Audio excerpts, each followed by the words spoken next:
In the age of decline, Skyreach University, once flourishing, had fallen into ruin. The head of the alchemy department now worked as a wandering street doctor. A teacher from the artifact forging department had become a steelworker. Skyreach University had even become a hotspot for influencers filming urban exploration videos. As the one who'd inherited the role of headmaster, I went out to recruit students myself, only to get mistaken for a con artist. A woman in a suit pointed at me and shouted furiously, "Grab that con artist!" I ran while glancing back to explain, "Stop chasing me. I really am the headmaster of Skyreach University." A burly, bearded man kept chasing me, spitting curses. "Yeah, right. Enrolling 6-year-olds in university," a crew-cut man chimed in, "and teaching 80-year-old grannies to cultivate. And you still claim you're not a con artist?" The crowd surged after me, shouts echoing on all sides. "Beat him! Beat him down!" I ducked into a deserted alley, slid down against the wall, and sat there gasping for breath. Looking utterly wrecked, I groaned. I was just trying to recruit a student. Was that really necessary? A compatible host had been detected. The infinite resource system activated. The first quest: recruit one student with SSS-rank talent. Failure to complete will result in host termination.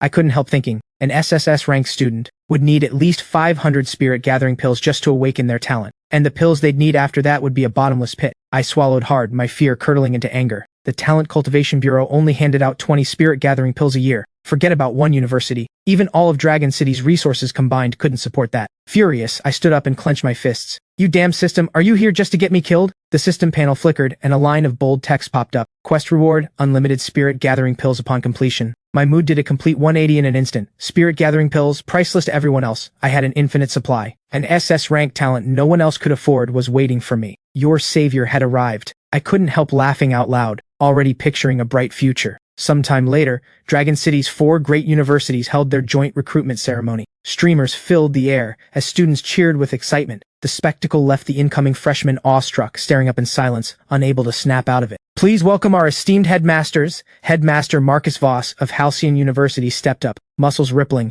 and killed a wild beast with a single punch, drawing roars of approval from the students. Marcus carried himself with stern authority. Halcyon University was Dragon City's reigning powerhouse. Headmistress Selena Thorne of Dragonmark University followed. Her school was the cradle of rank prodigies. Headmaster Desmond Kane of Garrison University came next. His school operated under direct military oversight. Then the announcer's tone shifted as they got to Skyreach University. Tuition-free and guaranteed job placement upon graduation. The students blinked in surprise. Then laughter erupted, rippling through the crowd again and again. I gritted my teeth, my eyes turning cold with anger. Marcus stepped off the stage to mock me. "The Bureau already mandates free tuition for every student. Passing that off as a selling point? Ronan, have you no shame left at all?" He jabbed a finger in my face. I shook with rage. Selena Thorne drawled, half teasing, "Why don't you just sell that school to us? Wait much longer and the weeds on your campus will be taller than you are." Desmond stroked his beard and chimed in, "More weeds, even better. Raise some livestock, let them graze, and you'll save a fortune on ranching costs." I clenched my jaw, brow furrowed tight, as the students' mocking laughter kept rolling in around me. A qualifying SS-rank talent detected.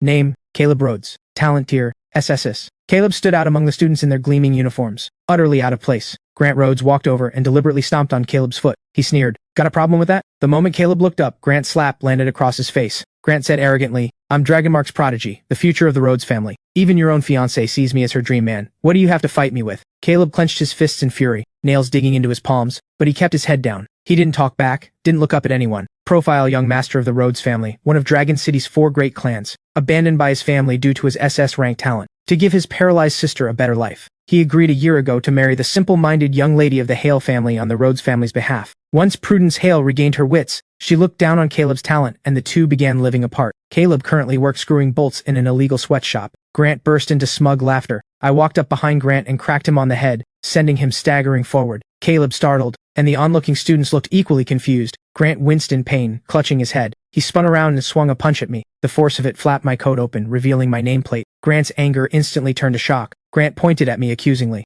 "Headmaster Ashworth, isn't it a bit much, using your position to bully someone smaller than you?" I spread my hands, casual. "Fair enough, go ahead. I'll just stand here and let you hit me back." Something unreadable churned behind Caleb's eyes. The onlookers dropped their voices, whispering among themselves. I pointed at Grant, my tone lazily mocking. "I gave you the chance and you couldn't even take it." Grant flinched back half a step, his face cycling through expressions. I scoffed and turned away, done with him. I extended an olive branch to Caleb. "Join Skyreach University. I'll give you all the cultivation resources you need to grow stronger. And make sure no one bullies your sister ever again." Caleb thought to himself, throwing his lot in with this headmaster might lead nowhere, but for his sister's sake, Caleb made up his mind, stood up and said loudly, "I accept." I said flatly, "Not so fast. Who gave you that bruise on your face?" Caleb's gaze flicked toward Grant. I went on. Whoever did it, you're going to hit them back. Anyone who takes a beating without fighting back doesn't belong at Skyreach. I can't afford that kind of embarrassment. Caleb looked calm on the surface, but underneath, something had already begun to stir. He raised his hand and landed 2 slaps square across Grant's face. Grant clutched his face, not daring to say a word. Fury flashed in Selena's eyes, her voice tight with anger. Striking my student right in front of me. Is that all you're capable of, Ronan? She threw down a challenge. If you've got the nerve, settle it properly at the freshman tournament. I glanced over toward Caleb. Emboldened now that he had backup, Grant sneered. If you don't have the guts, get on your knees and apologize. Otherwise, I'll be paying your sister a little visit tonight. To protect his sister, Caleb ground out through clenched teeth. See you at the freshman tournament in a month. His fists clenched so hard his nails drew blood. Grant smirked coldly. Fine. I'll be waiting. Caleb looked up at me, voice tight with worry. I want to bring my sister with me. I'm afraid something might happen. I agreed readily. No problem. You just focus on getting stronger. Leave the rest to me. I placed a hand on Caleb's shoulder, and golden light instantly surged forth. The first quest was complete. SS-rank student Caleb Rhodes successfully recruited. Congratulations, spirit-gathering pills unlocked. I immediately drifted into a daydream, as if swimming in an ocean of pills. Spirit-gathering pills. Mine, all mine. Starting today, this headmaster was going to eat 9 meals a day. Ha ha ha. Caleb stared at the ramshackle campus of Skyreach University, completely stunned, thinking, this place looked worse than the sweatshop he used to work in. There was no way this place had any cultivation resources. No way it could cure his sister's condition, and there was still the duel in a month. Just thinking about it left Caleb cold inside, like his life had run out of hope entirely. Caleb ventured to ask, Headmaster, when do I start classes? I said flatly, no rush, we're short-staffed right now. You're on chicken feeding duty for now. Before I'd even finished, I pushed open the door to the storage room. Caleb's face flushed with anger. Headmaster, I came here to train. How could you have me feeding chickens? Caleb's jaw dropped at the sight of spirit-gathering pills piled up like a mountain. Those were all spirit-gathering pills? I hummed lightly, picked up a full bucket and handed it to Caleb. Go feed the chickens now. Caleb froze, his entire worldview shattering. Feed the chickens spirit-gathering pills? Meanwhile, Marcus seethed with fury. Thanks to Dragonmark's prodigy, Skyreach actually managed to land a student. That washout Ronan would limp along for another month apparently. Desmond was already scheming. For now we just wait for him to come dead last at the tournament. Once the Bureau revokes the school's charter, then we make our move. Selena scoffed, tone indifferent. He's already a cooked duck. Once the tournament ended in a month, whoever ended up controlling the mountain behind Skyreach, the resources there would be shared among the 3 of them. Meanwhile, Caleb was feeding the chicken spirit, gathering pills, wailing internally. What a waste, he thought to himself. As a Skyreach student, eating a bit of chicken feed wasn't the end of the world. The headmaster wouldn't blame him for that, right? Just then, a chicken pecked up a pill, glowed faintly, and evolved right there on the spot. Caleb froze completely. One spirit-gathering pill was supposed to raise a power rating by a single point. Even eating 1,000 of them shouldn't have been enough to turn a common hen into a fire-treading divine beast. These were absolutely not ordinary spirit-gathering pills. Just then, Selena Astor kicked straight through Skyreach's outer wall and sauntered in with a group of people, her voice dripping with arrogance. Ronan, get out here and face me right now. I walked over unbothered. Here to honor the engagement, I take it? Selene said, dripping with disdain. A resourceless washout trying to hang on to an A-rank prodigy like me? If you know what's good for you, you'll call off the engagement quietly. I frowned slightly. This engagement was arranged because your father came to my family in tears begging for it. She spread her hands, dripping with scorn. Back then, the Ashworth family had resources, and now, Ronan, I've agreed to marry Preston instead. He casually gave me a pill that raises power rating by 5 whole points. Preston Voss pulled Selene close, gloating. 1 a month, and within 5 years you'll be someone all of Dragon City looks up to. Selene pointed at me with contempt. Unlike this washout, so poor he couldn't even recruit an F-rank student. All he could scrape up was some SS-rank trash. My temper flared and I was about to snap back when Caleb came running over anxiously. Headmaster, something's wrong. There's something off about this chicken feed. Selene let out a scornful laugh, pointing at me mockingly. How embarrassing. Might as well rename this place Skyreach Poultry Farm. But the moment she caught sight of the bucket of pills, she let out an involuntary shriek. Preston was equally stunned. That color, there's no way these are some expired pills left over from an ancestor. These are freshly forged, top-grade pills. Selene glanced at the pills, then back at me, disbelief written all over her face. Preston's expression turned grave as he muttered to himself, could Ronan have found the Skyreach cauldron? Damn it, the Skyreach cauldron belonged to the Voss family and no one else. He barked an order. Take it from him! 2 burly men charged forward. I watched the whole clownish display, unfazed. Selene burst out laughing, shameless as ever. You don't deserve pills this good. Hand them over to nourish this prodigy instead. A flicker of menace crossed my eyes. 10 years of engagement, and how many of the Ashworth family's resources did you drain? And now you want to steal my spirit-gathering pills too? You're begging to die. Terrifying energy erupted from within me, and the men beside Preston flinched violently, not daring to take another step. Selene's face filled with disbelief as she muttered, that's impossible. He's supposed to be nothing but an SS-rank washout. Black, red, and gold light burst continuously from my body, my power still climbing, the pressure of it terrifying. Preston stood frozen, jaw hanging open. One of the suited men gasped. His power rating's already broken past 1,000, and it's still climbing. Celine's face went pale. What? Mine's only 30. How could this washout possibly? Once the shock passed, elation surged through Caleb. So this was the washout headmaster everyone talked about. This was great. Sis, we're saved. Meanwhile, Preston's whole body surged with restless energy, blinding gold light wrapping around him, looking primed for a fight. At the sight, Celine cried out excitedly,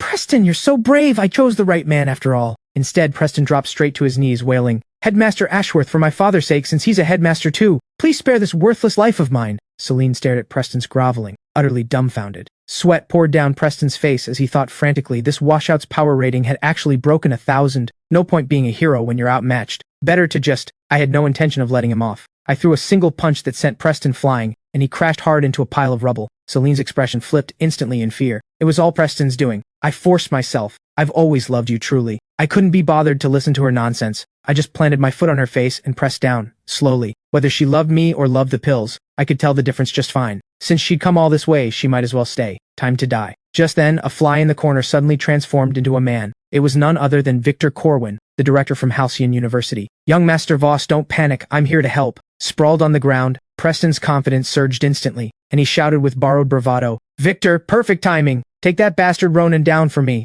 Celine sagged in relief, then shouted, We're saved! Wipe out Ronan and this whole university with him. Victor began chanting an incantation as if summoning something. Crimson energy coiled around his entire body. A red vortex opened in midair, thunder roared, and massive waves of force churned violently. Caleb looked up in terror. Within the crimson vortex, a monstrous creature emerged slowly, its whole body hideous, its massive wings unfurling. Caleb ducked to the side, asking in terror, That's terrifying, Headmaster, what is that? My brow furrowed, and I said grimly, A Shikigami, from Karena. Caleb stammered in fright. A Shikigami? How could that be here in Virelia? My voice turned cold. That's a question for him. With that, I turned my gaze toward Victor. The instant Celine got a clear look at the Shikigami, she froze, her face draining of color, then scrambled up and fled in a panic, half crawling. That idiot Victor had actually summoned a Shikigami. If the secret of the Voss family's ties to Karena ever got out, damn it, she had to warn her father right away. Before she'd even finished the thought, she was already gone. I raised a hand and condensed a spirit-gathering pill in midair, letting it hover there. Then countless more pills flooded the sky around me, and I absorbed them all in an instant. The power around my body multiplied instantly, force detonating outward, and then I landed steadily on the ground. Victor watched the whole thing unfold, cursing under his breath through gritted teeth. Damn it. This guy had been hiding a lot deeper than anyone realized. The words had barely left his mouth when the Shikigami let out a screech, a blinding orb of light gathering in its palm before it lunged straight at me. Caleb panicked. There's no way anyone can block an attack like that. I stayed calm and threw a punch straight into it, meeting the attack head-on. The two violent forces collided with a thunderous crash, and blinding white light burst outward. In an instant, the Shikigami's arm shattered, and its body began disintegrating piece by piece right after. I stayed frozen in my punching stance. Victor's jaw dropped, and he gasped in disbelief. Impossible! Caleb snapped out of his shock, his heart pounding with excitement. This really was the headmaster. Meanwhile, at Dragonmark University, Selena Thorne was walking along at an unhurried pace. Something made her sense it, and she spun around sharply. What's going on? That direction. That's Skyreach University. She gathered her power and shot into the sky, flying straight toward it. Such powerful energy. Had someone discovered the Skyreach cauldron? Whoever it was, anyone who dared fight her for that cauldron would die. With that, her figure shot forward at blinding speed. Seeing his Shikigami shattered, Victor stumbled backward in shock, trying to cast a spell to flee. I flashed in front of him, my voice ice cold. Trying to run? He collapsed to the ground in terror, gasping for breath. I said grimly, This punch is sending you to your grave. I followed through with a single blow, and Victor died on the spot, blood spraying from him. With Victor dealt with, I lowered my fist and turned to walk away. It was only then that Selena arrived, muttering to herself. She was one step too late. This was the lingering aura of a Shikigami. Even Karena had set its sights on the Skyreach cauldron now. Her eyes turned cold and she shot into the air, vanishing into the sky. In his office, Marcus stood with his hands clasped behind his back. Preston came rushing in to report. Father, it's bad. Victor's dead. Marcus turned at the news, his voice heavy. Fewer than 20 people in all of Dragon City could beat Victor. Had Selena caught wind of their plan to seize the cauldron early? Or had the military made a move? Preston stammered, panic-stricken. It was Ronan. His power rating broke past 1,000. Marcus snapped. Impossible. Unless he used the Skyreach cauldron as leverage to get someone powerful on his side. Take a generous gift and head to Karena immediately to explain Victor's death. If the world ever finds out about the Voss family's ties to Karena, the consequences would be unthinkable. It'll let you lie low for a while too, and pick up some cultivation resources from Karena while you're at it. Preston couldn't help but marvel. 2 birds with 1 stone, that's father for you. Ronan, once I came back from studying in Karena, it would be his day of reckoning. Marcus mused to himself. That washout Ronan had actually managed to enlist someone with a power rating over 1,000. His expression darkened, and he scoffed as he pulled out his phone and dialed. Hello, the Talent Cultivation Bureau? I'd like to report Headmaster Ronan Ashworth of Skyreach University. Under the pretext of recruitment, he's been gathering up SS-rank rejects and defrauding the Bureau of Cultivation Resources. Caleb was deep in training, dragon energy churning around him, a spirit dragon coiling and roaring behind him with tremendous force. He landed with a thunderous crash that cratered the ground, unable to hide his delight. Headmaster, my power rating just hit 200. Those stale pills people use out there, they're nothing compared to your spirit-gathering pills, I said flatly. 200? You couldn't even beat that pathetic Shikigami from before. How do you plan to protect your sister? Keep eating, keep training, Caleb thought to himself. This really was the headmaster. Even though he'd left his peers in the dust, he still wasn't good enough to impress him. Meanwhile, a car pulled up outside Skyreach University. A woman in a sharp business suit stepped out and walked onto campus. Elena Marsh, a special professor dispatched by the Talent Cultivation Bureau. Taking in the rundown surroundings, Elena thought, was this really supposed to be a university? It looked more like a refugee camp. And she was stuck supervising this dump for an entire year. Suddenly she noticed the cracks spreading across the ground and thought, whoever caused damage like this had to have serious power. Looked like this rundown school had a few secrets after all. Interesting. I walked over and asked, what brings you to Skyreach University, miss? Elena stood up and said flatly, I heard you recruited a student. I'm a special professor from the Talent Cultivation Bureau, here to conduct oversight. She held up her credentials for me to see. I thought to myself, an S-rank cultivator. Had the Bureau lost its mind? They knew I'd only recruited one student, and they still sent a teacher this strong. Elena said coolly, don't worry. Besides monitoring your school's discipline and conduct, I'll also be serving as your teaching assistant. She sniffed and went on. Though my power rating happens to be 800, you don't need to act too flattered about it. Hearing that, I felt a flicker of disappointment. Only 800. Just another mouth to feed. Elena's lips curled into a cold smile. What a shameless thing to say, coming from an SS-rank washout. A dump like this probably couldn't even hire an F-rank teacher. The tension between us crackled. Just then, the spirit dragon behind Caleb let out a long roar, instantly catching Elena's attention. A faint blue glow wrapped around Caleb as he drifted through the air toward us. Elena froze in shock, thinking, that's impossible. Wasn't he supposed to be an SSS-rank washout? I said smugly. Still think you're qualified to teach him? Elena snapped back to herself and glanced down at her wristband's readings, a chill running through her. Fewer than 20 cultivators in all of Dragon City had a power rating of 1,000. All the cultivation resources in Dragon City combined couldn't even properly train a single SS-rank talent. How on earth had he pulled this off? His student was actually stronger than she was. Skyreach University clearly had some hidden resource. This man was hiding a lot more than he let on. Caleb landed with a thunderous impact and called out loudly, Headmaster, am I strong enough now? I frowned slightly and said flatly, not yet. Elena was too stunned to speak. I clenched my fists, gathering power. Wild energy churned violently around me, and the ground beneath my feet cracked first. As my power kept climbing, buildings around us collapsed one after another with thunderous crashes. Wherever my energy's edge pointed, structures crumbled entirely, and deep fissures spread across the ground. Both Caleb and Elena stood frozen at the sight, jaws hanging open. Caleb shouted in admiration, this really is the headmaster! His sister and he would never be bullied again. Elena thought to herself, the man rumored to be a total washout was actually this powerful. Caleb dropped to his knees and bowed his head repeatedly, voice trembling with emotion. Headmaster, you're the reason my sister and I get to live at all. Elena rushed over to me and asked, that kind of power could crush the Lord of Dragon City himself. How did you do it? I scoffed. Still think you're qualified to be a teaching assistant? Elena stared at the wreckage around her and muttered to herself, she probably wasn't even qualified to clean the floors at Skyreach University.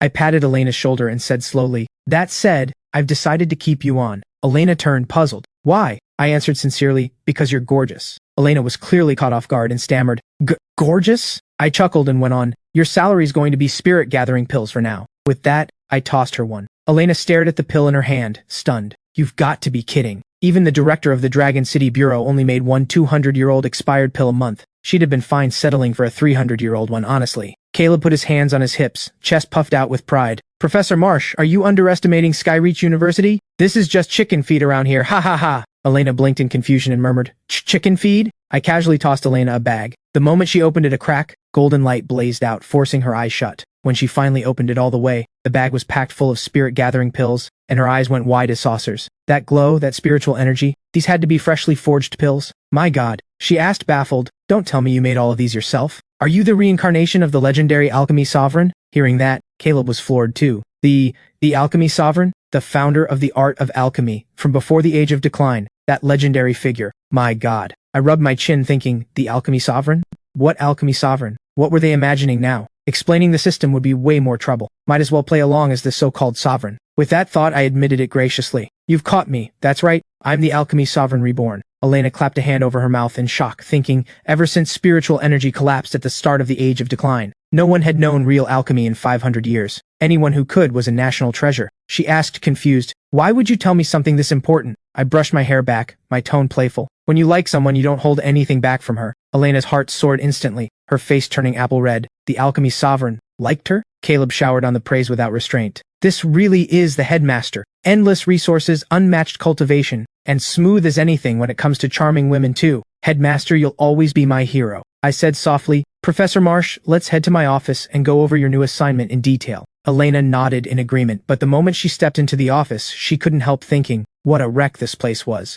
I got straight to the point. Professor Marsh, why did the Bureau suddenly send you here? Elena didn't hide anything, explaining slowly. Marcus Voss reported you for maliciously recruiting an SSS-rank student on suspicion of defrauding the Bureau of Cultivation Resources. I was ordered to come here undercover and verify the allegations. I couldn't help thinking, that Marcus, again. I leaned against the wall, my tone lazy. And you're just telling me all this outright? Elena said quietly, I'm thinking about the bigger picture here. You're the alchemy sovereign after all. I know where my loyalties should lie. Marcus is coming after you for the cauldron. He's not going to let this go, I said, weighing each word. The Skyreach cauldron. Then I gave a cold scoff. Whatever it is, as long as it's on Skyreach University's grounds, it belongs to me. And besides, I only recruited one student. The Bureau never allocated me any resources at all. Marcus reporting me for fraud is just a way to keep you occupied with me. Meanwhile, he's out there quietly hunting for the so-called Skyreach cauldron. You've got two jobs right now. First, put everything into raising your own power rating. You're far too weak as it stands. Second, help me sell off some surplus spirit-gathering pills so we can rebuild the school. Elena thought to herself, they'd only just met, and he was already trusting her with something this important. Maybe he really did mean it, about liking her. She replied, don't worry, I'll get it done. At most 3 pills and the school will be rebuilt within 5 days. I mused to myself, my own father had never even mentioned the Skyreach cauldron. What exactly was hidden inside it? In the dense forest behind Skyreach University, 2 figures in black darted swiftly through the trees. The man in the cloak said anxiously, we've searched the whole west side, and there's not even a trace of the cauldron. The masked man replied, there's only this stretch of forest left to check. The words had barely left his mouth when both of them froze in place, terror flooding their eyes. I stepped out to block their path, my tone even. Just as I expected, someone really did have the nerve to sneak into Skyreach University at night. I scoffed. Marcus Voss sent you. What else is he planning? The cloaked man muttered under his breath. What does Marcus Voss have to do with this? The masked man answered. He means Marcus is also searching for the Skyreach cauldron. Realization dawned on the cloaked man. So that's why our headmaster kept pushing us. He was worried Marcus would beat him to it. The masked man's expression shifted abruptly. Wait, this guy looks like Ronan Ashworth. Both men lit up with relief, bursting into laughter. False alarm, it's just that SSS-rank washout. The masked man snarled a threat. This forest is thick enough that no one would ever know if we killed you. Get lost while you still can. Once we're done with you, we can search for the cauldron at our leisure. A smile tugged at my lips, dismissive. The 2 of you? Really? The masked man blinked, then snarled in anger. You're begging to die. The masked man summoned copies of himself, all charging at me at once, and I dodged them nimbly. The cloaked man gathered power and threw a punch at me, which I sidestepped easily. I thought to myself, these 2 didn't fight like anyone from Halcyon University. Was there another faction after the Skyreach cauldron too? Well then, might as well humor them for a while. The masked man's chest tightened. This guy had gotten stronger. The cloaked man's doubts grew. Was this guy really an SS-rank washout? His movement alone was at least B+ level. The 2 of them took turns coming at me, and I dodged every strike. My mind raced. Something was awakening. Was the mountain behind Skyreach really hiding some earth-shattering secret? Growing desperate, the 2 of them said grimly, let's end this fast. He's just an SS rank. Take him down. They lunged at me, determined to finish it in one blow. On the rooftop of Halcyon University, Marcus stood motionless. A crimson vortex suddenly opened in midair, and his expression turned grim as he murmured, here already? Selena Thorne appeared in the form of a scarlet dragon, facing off against Marcus from a distance, her voice sharp with accusation. Your son showed up at Skyreach University alongside that spy from Karenna. You're planning to team up with Karenna to steal the Skyreach cauldron. Marcus raised a hand and deflected Selena's incoming attack, snapping back sharply. That's a baseless accusation. The 2 of them stood on the edge of open conflict, the air thick with tension. Marcus shifted into an attack stance while violent energy churned around Selena. A full-scale battle was about to break out. Just then, Desmond appeared, his voice cold. So you're saying a Sakura Kingdom Shikigami suddenly showing up in Varelia has nothing to do with you? Marcus's expression didn't so much as flicker as he shot back. Of course not. The Voss family is loyal to the core. We'd never commit treason. Though I'd say the 2 of you aren't exactly clean either. The scene cut abruptly. Behind the 3 of us, a pair of blood-red eyes suddenly appeared, burning with fury. I froze slightly as a massive magic formation suddenly materialized behind me. The cloaked man cried out in shock. What is that thing? Whoever wanted to be cannon fodder could go right ahead. He was done playing along. He instantly turned into a shadow and tried to bolt from the formation, but it went nowhere. Sensing an intrusion on its formation, the guardian beast erupted in fury. The three of us dropped down at once at the sight. The masked man's face fell in despair. We're finished. We can't get out. This is an ancient formation, the cloaked man said urgently. Ronan, this is your family's territory. You must know how to break this formation. Figure something out, or we're all going to die right here. I stared straight at the beast, thinking to myself, if just its eye was that big, just how massive must its entire body be? The masked man was panicking at the sight of the enormous formation. I said, startled, could this be the divine beast guarding the Skyreach cauldron? The cloaked man snapped irritably. We're about to lose our lives and you're still thinking about the cauldron. The divine beast let out a roar as it slowly rose from the ground, dwarfing all three of us. The cloaked man collapsed to the ground in terror. It's out, we're dead for sure. The masked man gasped in awe. So this is the guardian of the Skyreach cauldron. Faced with a beast that enormous, the masked man's legs gave out and he dropped straight to his knees. I couldn't resist mocking them. You went to all this trouble to find the cauldron and you're this cowardly? The cloaked man's face was a mask of terror. We're just scouts sent ahead of the others. The masked man cut in with grim realization. No, cannon fodder is more like it. I said coldly, knowing you're cannon fodder and you still had the nerve to fight me. The cloaked man was still running his mouth. You're just an SS-rank washout with a bit more strength than usual. What's there to? Before he could finish, both of them were staggered by the overwhelming power I released. Both the cloaked man and the masked man were struck speechless, blurting out, what? Golden light poured out of every inch of my body, even my irises glowing gold. Sensing the surge of power, the divine beast stamped its foot and spat a ball of white light straight at us. The cloaked man and the masked man said in despair, cannon fodder? We're not even that, we're ants. I drew back my fist, gathering power, muttering under my breath. Since this was the beast guarding the Skyreach cauldron, I couldn't go too hard on it. With that, I slammed a punch straight into the formation, and moments later it shattered completely. Having witnessed my true strength, the beast, the cloaked man, and the masked man all broke down in tears of terror. Meanwhile, back on the rooftop of Halcyon University, Marcus and the other two remained locked in a standoff,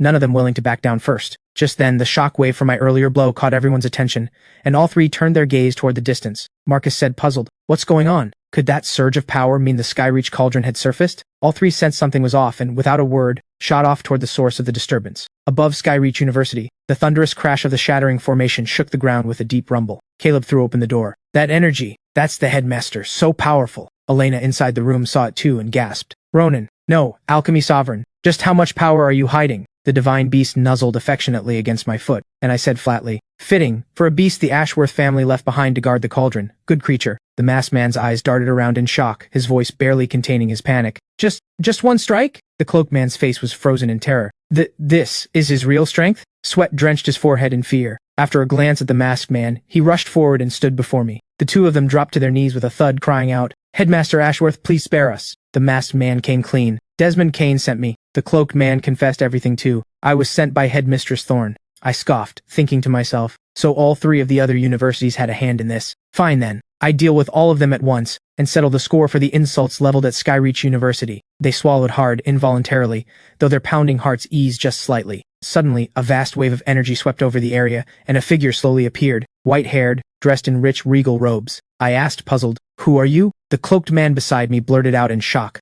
Why do the two of them look exactly alike? I gasped in sudden shock. That's an old version of me. The old man's voice rang out deep and distant. Silly child, I'm your ancestor. This is merely a jade projection of mine, left to guard the cauldron. The masked man and the cloaked man murmured to each other. An ancestor's projection still lingering after all this time. Just how terrifying must that power have been? I bowed solemnly, fist over palm. Greetings, honored ancestor. The ancestor raised a hand and tapped it toward me, a vast surge of energy flowing straight into the space between my brows. In an instant, a vision unfolded, and I saw the Skyreach cauldron standing in quiet stillness with my own eyes, spirit deer and celestial cranes circling around it, generations of guardians watching over it. The energy that had flowed into me slowly faded, and the ancestor's jade projection dimmed along with it, vanishing completely from the world. I thought to myself, the entire mountain was the Skyreach cauldron. Its scope was staggering. My ancestor had left me a legacy beyond compare. No wonder every faction out there had been so desperate to get their hands on it. If the cauldron's existence ever became public, it would shake the entire Dragon Kingdom.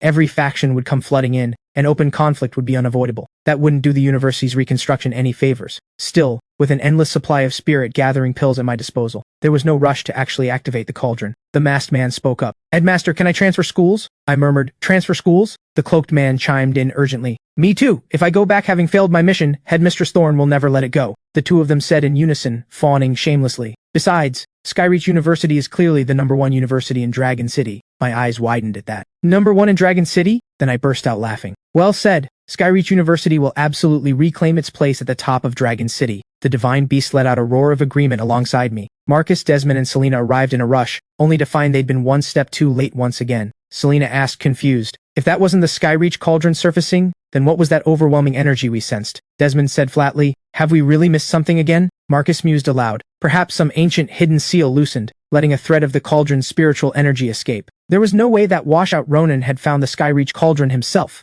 right? Selena scoffed dismissively at the thought. Shh. Hidden in the shadows, I watched the three of them in silence, tracking their every move. They were still locked in heated argument. A cold smile tugged at my lips. Watching them was like watching a handful of clowns perform. The next morning, Elena held up a spirit-gathering pill, calm and composed. This is the deposit. The remaining 2 get paid once the work is finished. Rebuild Skyreach University in 5 days, no problem, right? The project manager's eyes lit up, his tone brisk. Don't worry, Ms. Marsh. We're professionals. With the order given, the workers got to work immediately, rebuilding Skyreach University from the ground up. 5 days flew by in a blur, and with the crew working at breakneck speed, the entire campus was completed on schedule. Caleb stared at the finished university, unable to hold back his amazement. That was insanely fast. Professor Marsh, you're basically the greatest right-hand woman in the world. Elena lowered her head slightly, murmuring softly. Right-hand woman? Caleb's eyes went wide. This is even grander than Dragonmark University. Headmaster, can I bring my sister here now? I gave him a thumbs up. No problem at all. Elena held out a brand new uniform and said gently to Caleb, Caleb, this is your new uniform. Don't you dare embarrass Skyreach University.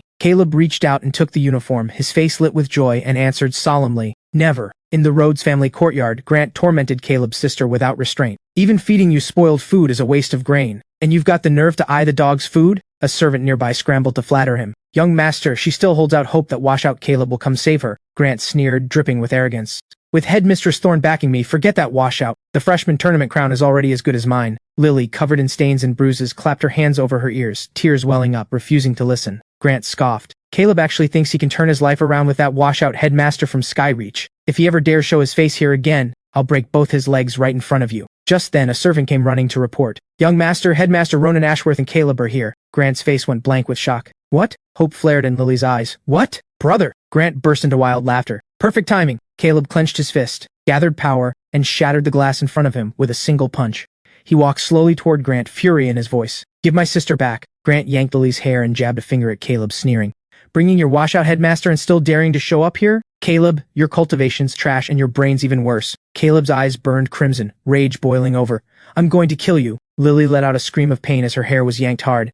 Grant's face twisted into a taunting sneer. Kill me? Then come at me. Stop hiding behind your washout headmaster like a coward. The servant chimed in with mockery. A washout headmaster daring to back someone up, hilarious. The young master's an A-rank prodigy with a power rating of 98. Dealing with him will be as easy as crushing an ant, I said, calm but laced with a chill. I've never gotten a request quite like this. Since that's the case, I'll grant it. I patted Caleb's shoulder and gave the instruction. Beat him within an inch of his life. Lily flinched in surprise. The servants burst out laughing. Grant sneered. You're scared to fight yourself, so you're sending this idiot to die instead, Caleb said, voice hard with fury. You're not even worth the headmaster lifting a finger. Grant shoved Lily toward one of the servants and taunted. Come on, hit me here. Let's see if the recoil kills you first. Bet you're too much of a washout to even try. Caleb didn't waste a word. He threw a single punch that made Grant cough up blood and sent him flying into a wall with a heavy crash. Grant's face filled with disbelief as he muttered, That's impossible. How could an SSS-rank washout be this strong? With Grant dealt with, Caleb rushed to free his sister at once. I said smugly, My student's obviously in a different league from a rookie like you. Lily's face was full of shock. Brother, am I dreaming? Caleb cupped her face gently to reassure her. Sis, with Headmaster Ashworth here, no one will ever bully us again. Lily gazed at me, faint light glowing around me, and whispered under her breath, Headmaster Ashworth. The next moment, blood spilled from Lily's mouth. Caleb asked in alarm, What happened to your hand? Grant said coldly, It's bloodbane poison. Only Headmistress Thorne's Dragonmark pill can cure it. Caleb held his weakened sister, pleading, Headmaster, please save my sister. Grant's eyes turned icy. That washout thinking he can cure bloodbane poison? Dream on. Unless you kneel down, put on a dog collar, and act like a dog here for 3 days, your sister's as good as dead. Caleb ground his teeth and agreed. Fine, I'll kneel. I slapped Grant so hard he went sprawling to the ground. I took out a spirit-gathering pill and said calmly, Use its potency to suppress the poison. Caleb helped his sister up. Take this. Lily swallowed the pill, and the color quickly returned to her face. I turned to Caleb and instructed him, Head back to school and prepare for the freshman tournament. Win first place, and claim the Dragonmark pill. Caleb held his sister close and vowed, On that tournament stage, you're all going to pay for this. The group returned to Skyreach University, and Caleb threw himself into training day and night without rest. Inside, I turned to Elena. Professor Marsh, I'm leaving Lily in your care. Tomorrow, Caleb and I are heading to the qualifiers to win first place and get that Dragonmark pill. Elena replied gently, Don't worry, I know what to do. Lily sat up, brimming with gratitude. Headmaster, thank you. The freshman tournament arena was packed to capacity, the crowd's roar rising and falling in waves, the atmosphere electric. A black-haired boy couldn't hide his excitement. The freshman tournament's finally starting. This is great, a white-haired girl said, tinged with anticipation. It's just the qualifiers, but with all three top universities here, it's bound to be intense. Caleb clenched his fist, brimming with confidence. He wound up and slammed a punch into the power meter. His spirit dragon roared and surged forward, but the reading barely twitched to 1. Then he brushed it with a fingertip, and the number instantly rocketed to 99. The whole arena erupted, people leaping to their feet, murmurs breaking out everywhere. Caleb turned his head, his tone half teasing. Sorry about that. Looks like I beat your score by a bit. Defeated, Grant leaned against the edge of the ring, disbelief written across his face. That machine's obviously broken. I demand a replacement. Freya Sinclair, Halcyon's first disciple, said coldly. The tournament's power meter is a military-issue model. All three of our schools verified it together half an hour ago. It wouldn't break even if you dropped dead on it. Owen Vance, Dragonmark's first disciple, rose to his feet, his expression turning cold. How embarrassing. A power rating of 99 wouldn't even crack the top 100 at our school. Watching me yawn without a care, his teeth ground together in irritation.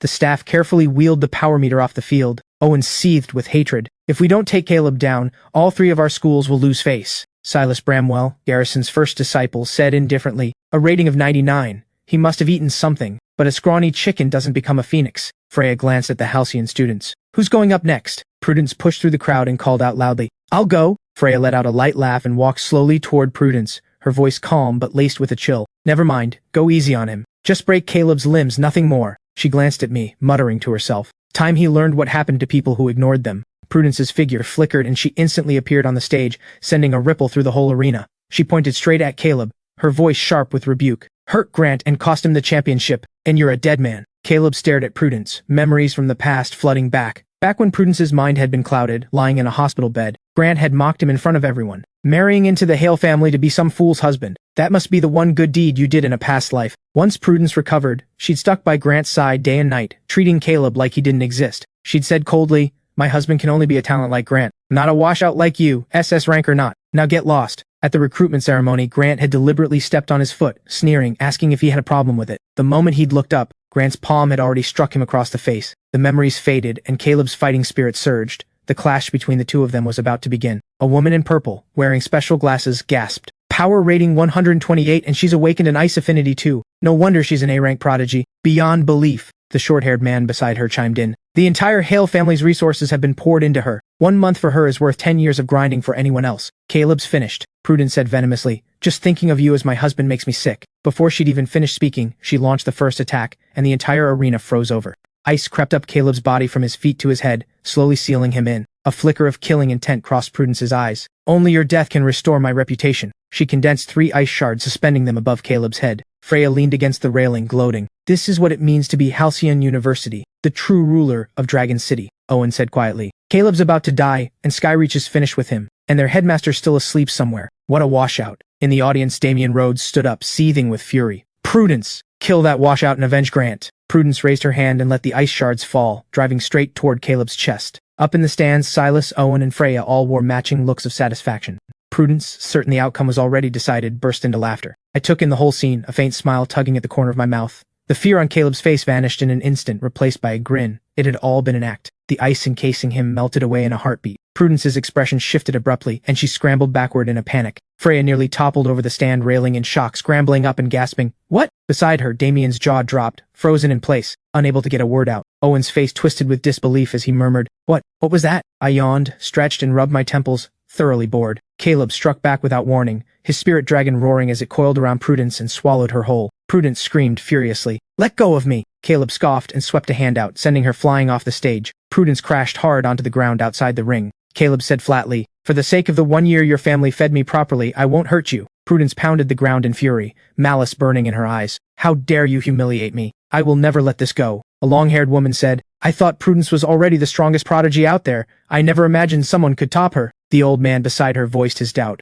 "Are all of Dragonmark and Halcyon students just overhyped fakes?" Silas and Owen ground their teeth in fury. The announcer declared, "The winner of the second match is once again Caleb Rhodes of Skyreach University." I let out a light scoff, my tone dripping with sarcasm. "Isn't this just standard procedure? Why are you all acting like the world's ending?" Murder flashed in Owen's eyes. He looked ready to charge at me and start swinging. Freya yanked the lollipop from her mouth and snarled through gritted teeth, "I'll go up myself and tear that whole university apart." The people around her rushed to hold her back. Unable to restrain himself, Damien leapt onto the stage and hit Caleb with a wave of moral guilt tripping. Grant is your brother, the Rhodes family's hope. He's supposed to be the freshman tournament champion, and you go and put him in critical condition? You even knocked your own wife off the stage. Someone this vicious doesn't deserve to compete. Owen quickly chimed in, raising his voice to stir the crowd.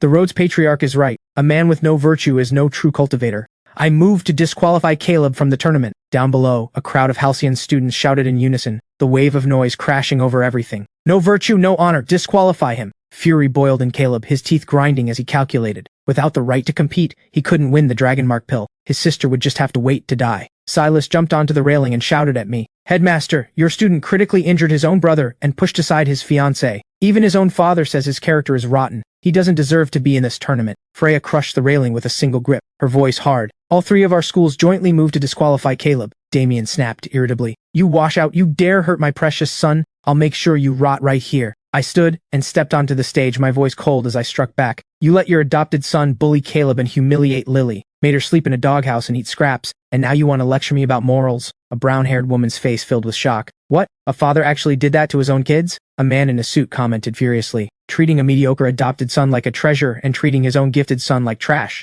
This Rhodes patriarch must have been dropped on his head as a baby. An older man spoke up. If you ask me, Halcyon's first disciple doesn't seem like a good person either, throwing away all shame just to win. Damien never expected the crowd to turn on him this fast. I walked over and clapped a hand hard on his shoulder. This stage isn't for trash like you. With that, I grabbed him by the collar and hurled him clean off the platform. Then I turned to Caleb. If the sky falls, this headmaster will hold it up. Just focus on the match. Caleb nodded solemnly, gratitude written across his face. Yes, headmaster. Then I turned to face Owen and the other two. Using your status to bully others, twisting right and wrong, rotten to the core. You three are the worst batch these three schools have produced in 500 years. Freya shot back. Every Halcyon student is a prodigy, and your Skyreach University is about to lose its charter any day now. What gives you the right to lecture us? I said, weighing each word. I am the right. Freya's fists clenched in fury, but she said nothing more. The morning matches wrapped up, and Caleb sat regulating his breath, stabilizing his condition. I took out a spirit-gathering pill and set it on the table. 20 straight wins this morning. That took a toll. Take this, get some rest, and get ready for the afternoon rounds. Caleb looked up, resolve in his eyes, about to answer.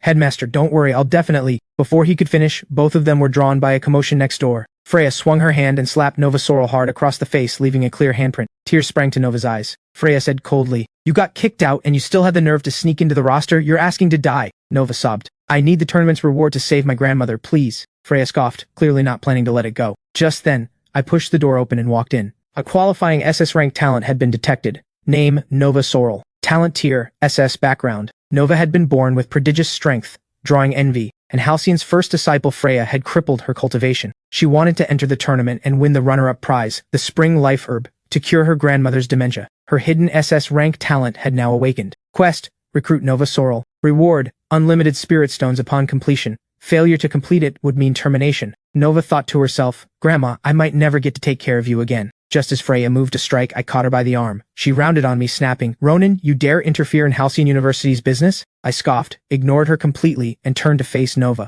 I crouched down slowly and asked, Nova, would you be willing to compete in this tournament as a student of Skyreach University? Nova said timidly, My cultivation's already been destroyed. Would you really take me in? Hearing that, I shot Freya a venomous glare, then extended my hand in invitation. Nova burst into tears of joy and took my hand. I'd be honored to become your student. I glanced sideways at Freya, seething with fury, a cold smile tugging at my lips. SS-rank student Nova Sorrel had been successfully recruited. Congratulations, host. Spirit stones unlocked. Joy surged through me. System, you weren't trying to get me killed at all. You were practically delivering me a gift. I pictured myself swimming through an ocean of gemstones, laughing uncontrollably. What a treasure this girl was. I reached out and helped Nova up, announcing solemnly, From this moment on, Nova is my student. Nova blinked, faintly blushing. Freya scoffed. Figures. A garbage university. Taking in even a washout whose cultivation's already been crippled. She threw down a threat. Nova, just wait and see how I beat you to death on that stage. Back in the resting room, Nova said quietly, I'm sorry, Headmaster, my cultivation's already been destroyed. I raised a hand and summoned a spirit stone, its dazzling light leaving Nova stunned. I didn't say much more. I simply told her to train alongside Caleb. Drawn from the spirit stone's abundant energy, Nova's cultivation surged rapidly, a clear phoenix cry ringing through the room. Inside Caleb, the spirit dragon roared in resonance. I sat on the couch, munching a spirit-gathering pill, when Nova came rushing over excitedly. Headmaster, I can cultivate again, and I'm already 10 times stronger than before. Caleb was just as thrilled. That legendary spirit stone really is something. My power rating's about to double. I stretched lazily and said flatly, It's just a spirit stone. No need to get so worked up. Stay calm. Caleb showered on the praise without restraint. That's our headmaster for you. Unbothered, composed, the air of a true master. Determination burned in Nova's eyes. I want to work hard and become someone like the headmaster too. I glanced at my watch and said slowly, about time, let's get you both to the stage. In the first match of the afternoon, Caleb faced off against Felix Bryant of Halcyon University. The instant they clashed, Caleb was sent flying by a single brutal punch. Caleb barely managed to steady himself before Felix's next assault was already upon him, charging forward again. The two of them locked into combat instantly. Felix's punches came fast and vicious, and Caleb could only dodge in a frantic scramble. Felix seized his moment, leaping up to slam a fist into Caleb's face, then following with another lightning-fast blow that sent him sprawling. A long-haired woman gasped at the readout in her glasses. Power rating 209, Caleb doesn't stand a chance. The man beside her chimed in. This is Halcyon University's true strength, absolutely terrifying. Freya jeered at me. Your student's about to die. That's what happens when you ignore me. Caleb and Felix continued trading blows without pause. I called out to Caleb with a smile. Caleb, quit playing around. Freya sneered. He's about to get beaten to death and you call that playing? Felix threw a punch loaded with crushing force, and Caleb caught it clean in his hand, holding steady. He turned and called out to me loudly. Headmaster, I was just testing how strong my body's gotten. Sorry, but I'll be taking that final spot. The moment he finished speaking, Caleb's kick landed, crushing Felix and ending the match on the spot. A spectator gasped. Wasn't Caleb's power rating only 99? Is he some kind of score manipulator? The announcer declared loudly. Congratulations to the first student in a century to advance to the finals with a perfect record, Caleb Rhodes. The moment the words landed, the entire stadium erupted with cheers. Freya's eyes blazed with fury as she snapped a threat. Don't forget, Nova's a washed-up nobody. I promise you she'll die in agony. Magnus, go up there and challenge her. Smash that girl to pieces for me.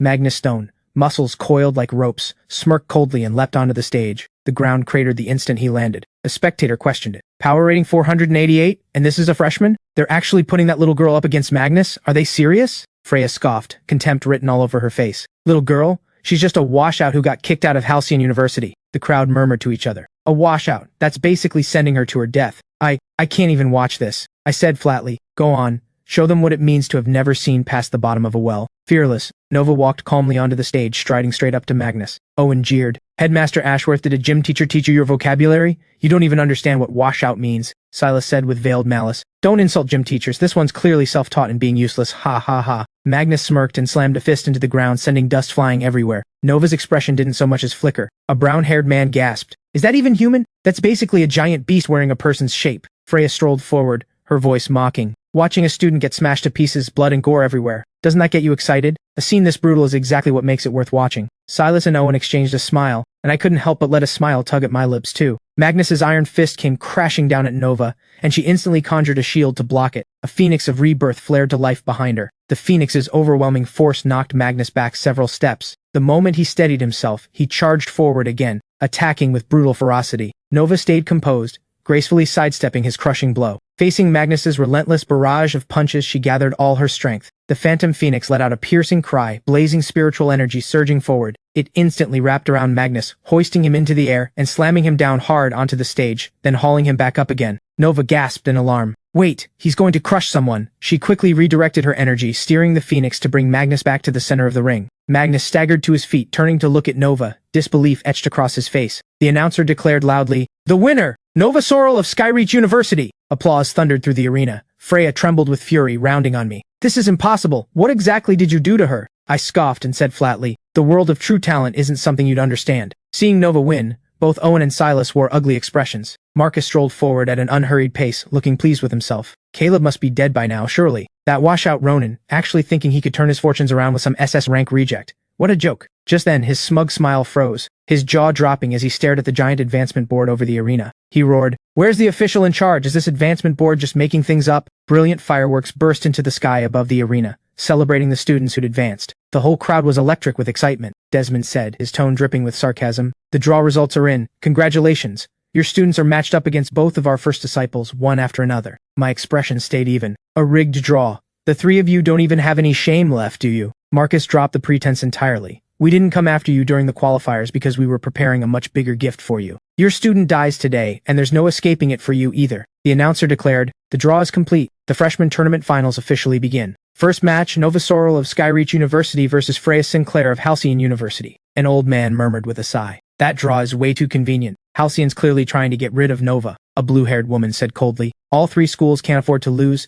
so they're throwing their first disciples into the ring. Freya sneered. Nova, there's no one to save you this time. Ready to get stripped of your rank all over again? The announcer declared loudly. The finals begin. Freya smirked, utterly confident in her victory. Nova struck first, but the attack was casually deflected without effort. A jolt of shock ran through Nova, and the audience below sat frozen in disbelief. Freya's form blurred unnaturally as she teleported directly in front of Nova, driving a brutal punch straight into her that sent her flying. Before Nova could even hit the ground, Freya surged forward and drove a vicious kick down on her from midair. Nova cried out in pain as she slammed into the stage, the ground caving in beneath her with a deep crater. The crowd gasped. So fast! My eyes couldn't even follow that. A short-haired woman's face filled with shock. Power rating 721. Was she training from the womb or something? Freya pressed her assault, closing in step by step, and Nova gritted her teeth, raising her hands to block with everything she had. The announcer's voice rose with excitement. Unbelievable! Nova can't even fight back. This is the true strength of Halcyon's first disciple, Marcus said, his tone dripping with mockery. Ronan, so this is the washout you've been training. I scoffed. Even a peerless prodigy would struggle to fully absorb a spirit stone's power this fast. So this headmaster will just help her along. Phoenix flames ignited in Nova's eyes, her gaze burning bright as she said, weighing each word. I can see it now. The endless fury between heaven and earth. Marcus wore a smug grin, his voice thick with derision. Your washout student's about to be finished. Skyreach University loses its charter today. But his gloating barely lasted a moment before Nova's power rating suddenly exploded upward, her presence transforming completely. His smile froze, his eyes bulging. What? That's impossible. Freya startled, hastily yanking off her glasses to look closer, pointing at Nova and shrieking, What? How could a washout like you possibly? Nova said softly, My turn now. Countless phantom phoenixes spiraled up into the sky. With a sharp cry, the flock of phoenixes surged forward, diving straight at Freya. Freya threw up a defensive barrier at once, but wave after wave of phoenixes slammed into it in a relentless assault. A thunderous blast tore through the center of the arena, and the phoenix afterimages faded away. Freya plummeted from the sky, crashing hard onto the ground,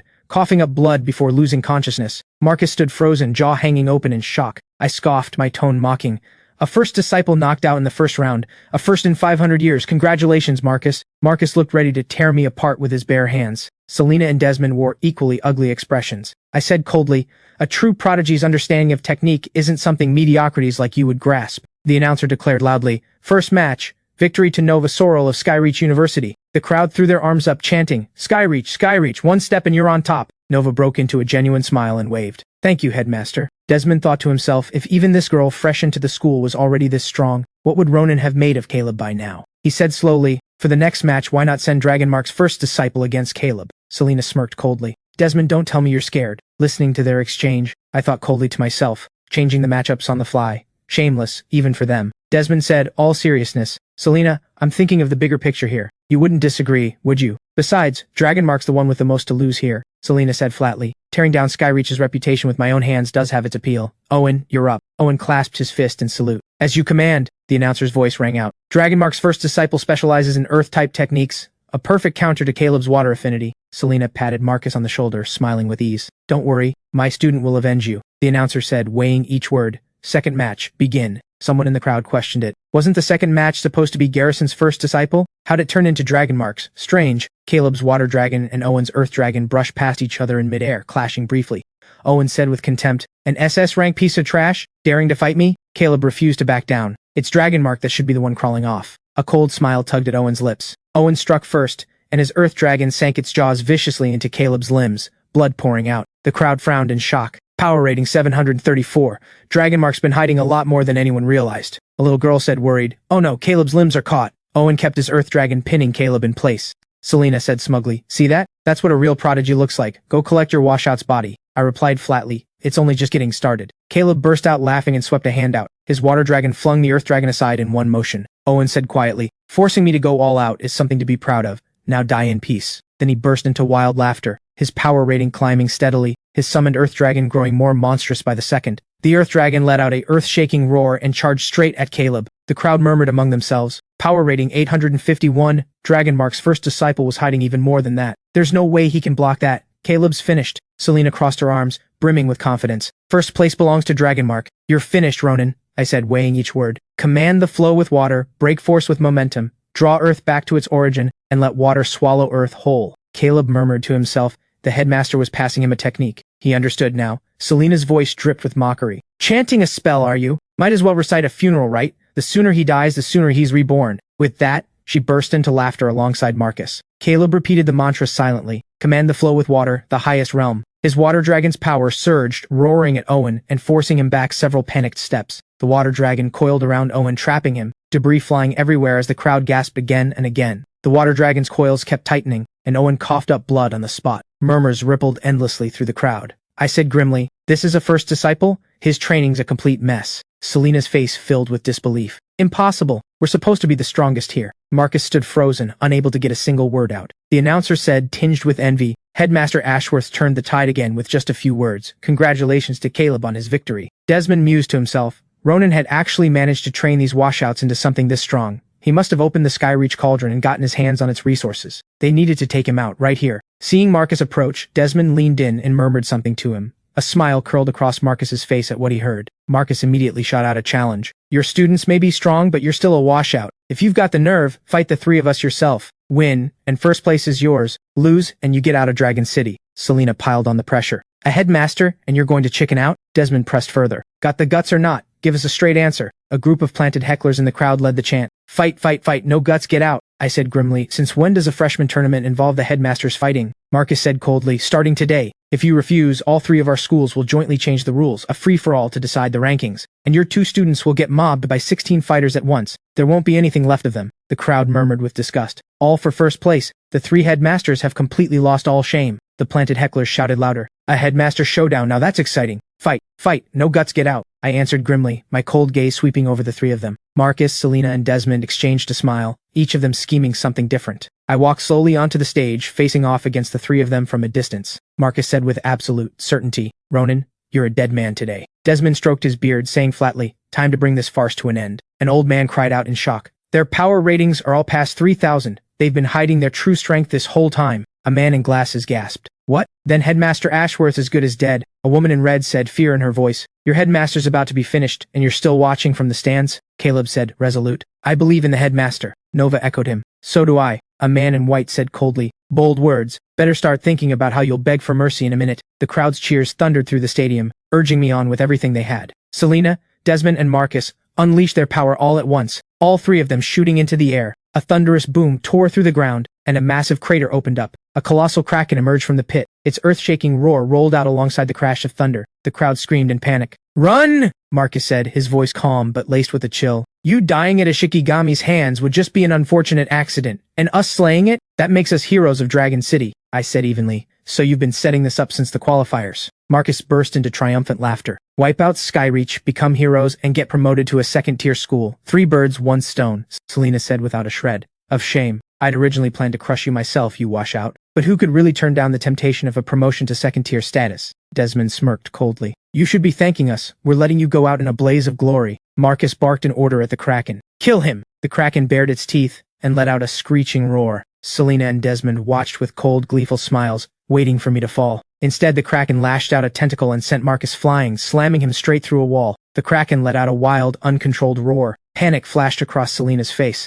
Desmond's expression turned grave. Clearly, he hadn't seen this coming either. I said flatly, "Play with fire long enough and eventually it burns you." Marcus shook with fury, snarling, "You beast, you dare turn on me?" The kraken went completely feral, attacking indiscriminately in every direction. The crowd screamed and scattered. "It's a Shikigami! Alert the military now!" Marcus said grimly, "A beast that can't tell friend from foe. Then I'll just put you down early." Marcus let out a furious roar and summoned his battle god avatar. A single punch shattered one of the kraken's tentacles outright. Selena immediately summoned her scarlet dragon to join the fight. Desmond planted himself firmly and joined the coordinated assault. The three of them attacked the kraken together in a fierce combined assault. I sat calmly in the stands, unbothered. "You made this mess. You can clean it up yourselves." Marcus gathered his full power and roared, "This ends now. Battle God's killing fist." The punch slammed into the kraken with devastating force, shattering the stage in an explosion of fire that sent shockwaves rippling in every direction. But out of the flames, a tentacle lashed out without warning, striking Marcus down hard and making him cough up blood on the spot. Selena's focus slipped for just a moment, and in an instant her scarlet dragon was crushed. She took a brutal hit herself, coughing blood as she was sent flying. Desmond's assault fared no better, blood spraying from his mouth. Terror filled his eyes as he whispered, trembling, "How is this beast so strong? We're done for." Caleb and Nova stood on a rooftop nearby. Nova said, worried,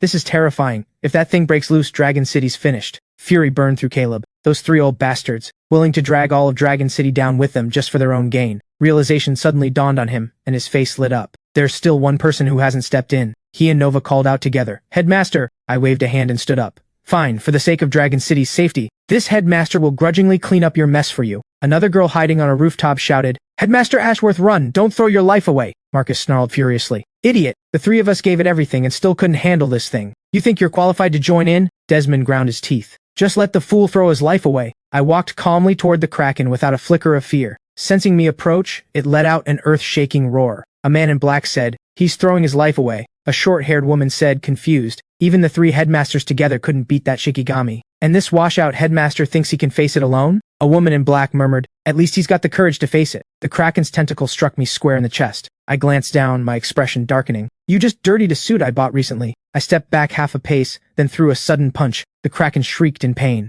I followed with another punch, and the Kraken's body shattered on the spot. The blow's overwhelming force carried the shattered remains straight through the sky, hurtling deep into space. I drew my fist back and settled into a relaxed stance. The spectators who hadn't managed to flee stood frozen, mouths hanging open in shock. Marcus felt the world spin, as if the sky itself were caving in. Selena and Desmond never imagined I could actually slay the Kraken. The mist of blood clearing over the stage dissolved, and daylight broke through once more. Caleb marveled. Wow, that's the headmaster for you. Incredible, Nova gasped. Whoa, amazing, amazing. The headmaster's the best. The crowd came flooding back, chanting in unison. Skyreach is #1, Ronan's unbeatable. Selena thought to herself, it looked like she needed to reconsider where she stood. Desmond couldn't help but think, all that scheming, and all it did was set him up for greatness. I smiled smugly and said slowly, the finals continue. The announcer rushed over in a panic, glancing around. Everyone's fled. Maybe we should reschedule the match? A woman in leather leaned against the doorway and called out, What's there left to compete for? Just hand out the awards already. A man in blue chimed in, Yeah, no point wasting time. Selena spoke up at last. First and second place, Skyreach University. Third, Garrison University.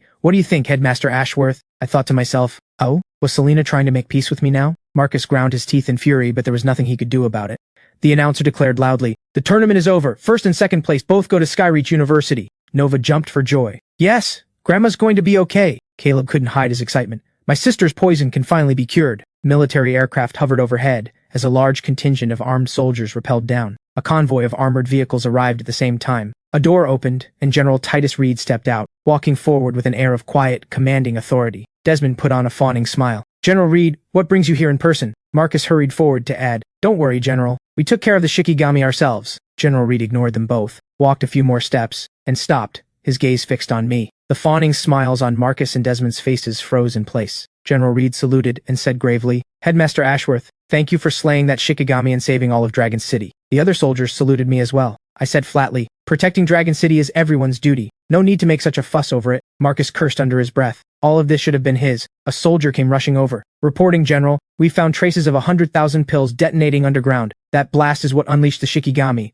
In that Kraken form. Marcus played dumb. General Reed, we had no idea Shikigami was sealed away in there. We might have hit it a bit too hard. General Reed said coldly, The military's been missing a large stockpile of pills lately. Looks like this is where they ended up. I said flatly, I see. General Reed let out a heavy sigh. Shikigami incidents have been happening more and more in recent years, and now we've lost a huge stockpile of pills too. The future of Virilia looks bleak. I said, my family's passed down a cauldron, the Skyreach cauldron. It holds a limitless supply of pills, and I'd be willing to hand it over to the nation. General Reed froze for a moment, then strode forward and gripped my hand. Headmaster Ashworth, do you really mean that? I nodded. Of course. The crowd erupted. That kind of vision, I'm floored. No wonder Headmaster Ashworth's this strong. That's what a real legend looks like. Marcus's fists clenched in fury as he thought, all that scheming and he just hands it over? Desmond cursed inwardly. Damn you, Ronan. If you hand it all over, how am I supposed to cover the hole I dug into the military's pill stockpile? Inside the pill storeroom, General Reed stared at the room full of pills, hardly able to believe it. Headmaster Ashworth, you're really planning to hand all of this over to the nation? I leaned against a cabinet unbothered. It's just material wealth. It'll do more good serving the nation than sitting in my hands. A soldier gasped. My God. The military's entire supply command doesn't have half this much. General Reed gripped my hand tightly again, unable to hide his emotion. Headmaster Ashworth, this contribution is enormous. I'll report it immediately. The nation will owe you a significant honor. I said slowly. I'm not doing this for a reward. I just want Virilia to grow stronger. The soldiers were deeply moved, tears sliding down their faces. I thought to myself, I've got more pills than I could ever use anyway. Trading the cauldron for the military's backing, what a bargain. I really was a genius, wasn't I? Lily swallowed the dragonmark pill, and the poison coursing through her body dissipated completely. She said, overjoyed, Brother, the bloodbane poison in me. The dragonmark pills cleared it out completely. Caleb took his sister's hand, beaming. Thanks to the headmaster, he's the reason we're still standing. I got here first. A crowd had packed itself tight outside the gates of Skyreach University. I've been here since 5. Nobody's cutting in front of me. I got here at 4:30. Get to the back of the line. Come on, respect your elders, let me through first. The arguing carried on with no one willing to give an inch. Milo Tanner chuckled, watching the chaos unfold. Good thing we transferred early, otherwise we'd never have made it in. Dex Sawyer said gravely. You're right about that, fourth disciple Tanner. Milo turned, confused. Wait, fourth disciple? Caleb's first disciple, Nova's second, so who's third? Dex hopped down off the windowsill, brimming with confidence. Obviously me. Milo gave him an irritated punch. Desmond and Marcus both arrived at Skyreach University one after another. He walked slowly up to a group of Halcyon students and asked grimly, Why aren't you in class? What are you doing here? A student called out loudly, I want to transfer. I'm going to Skyreach and becoming Headmaster Ashworth's student. Marcus's face drained of color and shock. A Garrison University student said the same. Headmaster Ashworth's a hero of Dragon City. Following him is the only way to actually get stronger. Desmond spat out an insult. Utterly shameless, must be blind, wanting to go to a dump like that. My tone turned icy. Who says Skyreach is a dump? Desmond scoffed. Everyone knows it. My God, it was 100 times more impressive than his own school. The air itself was saturated with spiritual energy. Garrison University wasn't even in the same league. Marcus roared, beside himself with rage. It doesn't matter. I won't approve the transfer paperwork. I said flatly. The transfer form's just a formality. You'd actually try to block it? Desmond clenched his fists, seething. Think carefully before you try to poach our students. Garrison University operates under direct military oversight. Poach my students, and you're picking a fight with the military itself. General Reed's military vehicle pulled up, and he stepped out, saying gravely, Since when do you speak for the military? Desmond hurried over to complain. General Reed, Ronan's poaching our students. Our school can't function like this. General Reed's expression stayed even as he replied gravely. Then why not learn from Ronan and improve your teaching instead? Desmond turned slowly to look at me, contempt filling his eyes. Learn from him? Just then, a string of vehicles began pulling up outside Skyreach University, one after another. An old man in purple robes stepped out of one of them. Director Alaric Graves of the Talent Cultivation Bureau. Milo, perched on a rooftop, gasped. Wait, is that? Dex said, stunned. My God. Dragon City's Military General Titus Reed and the Bureau Director Alaric Graves. They're both here, Milo said, thrilled. Headmaster Ashworth's on another level. Getting to see this many big shots, this alone was worth it. Everyone bowed. Greetings, Director Graves. I walked forward and greeted him. Director. Director Graves acknowledged me with a nod. General Reed raised a hand, and someone stepped forward at once, holding a tray with a gleaming, exquisitely crafted medal resting on it. He announced loudly, in recognition of Headmaster Ashworth's outstanding contribution in donating the Skyreach Cauldron, it has been decided that Headmaster Ashworth will be awarded the Virilia Medal of Honor. The crowd gasped, envy written on every face.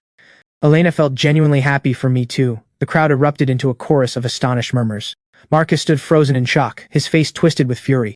The highest tier medal. Only 10 people had received it in 500 years. What gave him the right? General Reed took a plaque honoring me as a hero of Virilia and placed it in my hands, declaring loudly, From this day forward, any graduate of Skyreach University who chooses to join the military will start as a squad leader. I raised the plaque high, and the students around us broke into applause and cheers. Elena watched, taken completely by surprise. A student dialed a call, voice trembling with excitement. Mom, I'm transferring to Skyreach. Graduate from there and you start as a squad leader. It's such a deal. Someone beside him chimed in eagerly. I'm getting my cousin to transfer here too. A Halcyon student spotted Freya and asked, curious, First Disciple Sinclair, are you here to transfer too? Freya scoffed with contempt. Who'd want to be some washout student like that? The student added, Skyreach is a direct pipeline to the military now. Graduates start as squad leaders. Freya spun around instantly, her face lighting up with excitement as she came running back. I want to transfer too. Marcus's face twisted with rage. Even my own first disciple. You'd steal her too? Ronan, why does Dragon City get to have you and not me? Desmond snarled furiously. Garrison University is the one under actual military oversight. This is out-and-out predatory competition. Director Graves spoke up slowly. There's another matter I've come here for. We've discovered a ruin predating the Age of Decline. It's called the Spirit Beast Paradise. The Bureau has decided to make this expedition the central criterion for university rankings. I rubbed my chin, thinking to myself, a Spirit Beast Paradise from before the Age of Decline? Something like that actually existed? Interesting. General Reed announced loudly, the military and all 4 universities will take part in this expedition together. Final rankings will be determined by the number of spirit beasts each school slays or subdues. Hope flared in Marcus's eyes as he thought, excellent. This time that second-tier promotion is as good as his. Desmond was scheming his own plans too. There were bound to be plenty of pills in those ruins. The perfect way to patch the hole he dug into the military stockpile. Students from Garrison University moved through the dense forest of the Spirit Beast Paradise. Each drawing on their own methods and abilities, they reached the target zone first and launched a coordinated assault on a massive elephantine spirit beast. Desmond attacked while fantasizing to himself. That washout Ronan actually thought he could climb over him. Once Garrison became Dragon City's top university, that would be the day Ronan died. Over on Halcyon University's front, Marcus led his students in an assault on a hawk-type spirit beast, seething with hatred inwardly. Ronan had stolen his first disciple and destroyed Halcyon's reputation. This was an unforgivable feud. He unleashed everything he had, killing a hawk with a single punch, crushing every other bird of prey that came at him with his fists and feet. Under the group's combined assault, the hawk leader crashed to the ground. Marcus stood on top of the beast's corpse, roaring furiously. Sooner or later, I'll kill you with my own hands. Over at Dragonmark's battlefield, the fighting was just as fierce. Selena worried to herself. This was Dragonmark's last chance to be promoted to second-tier status. But without enough cultivation resources, there was no way they could ever compete with Skyreach. I stood high above, watching quietly, thinking to myself, interesting. Selena wasn't teaming up with those two old men. Had the Shikigami incident driven a wedge between them? Worth keeping an eye on. I stood on high ground, looking down at Caleb locked in fierce combat with a flame tiger. Caleb leapt into the air and threw a punch, his spirit dragon roaring as it charged the beast, but in an instant, the flame tiger's claw sent him flying. Beside him, Nova's heart lurched at the sight, and she darted forward at once, thinking, impressive, no wonder it's one of the four great beasts, the flame tiger. Even Caleb couldn't match it. I called out a hint, unhurried. Dragon and Phoenix combined, nothing can stand against that. Caleb and Nova exchanged a glance, both nodding and understanding. The two of them channeled their power at once, summoning the spirit dragon and the phoenix of rebirth together. Their combined dragon and phoenix force slammed into the flame tiger, and the beast staggered backward again and again, unable to hold its ground. A thunderous boom rang out, and the flame tiger, its whole body scorched black, crashed to the ground, too spent to rise again. Nova cheered with delight. Headmaster, we did it. I gave her a small nod. Just then Dorian Pierce sauntered over, a blade of grass between his teeth. He planted a foot on the flame tiger's corpse, his tone insufferably arrogant. I've got my eye on this flame tiger, you two can get lost. Nova froze for a moment. Caleb demanded loudly, why should we? A mocking look crossed Dorian's face. Sounds like you've got a problem with that. Don't test me. I can have my old man send in a whole battalion,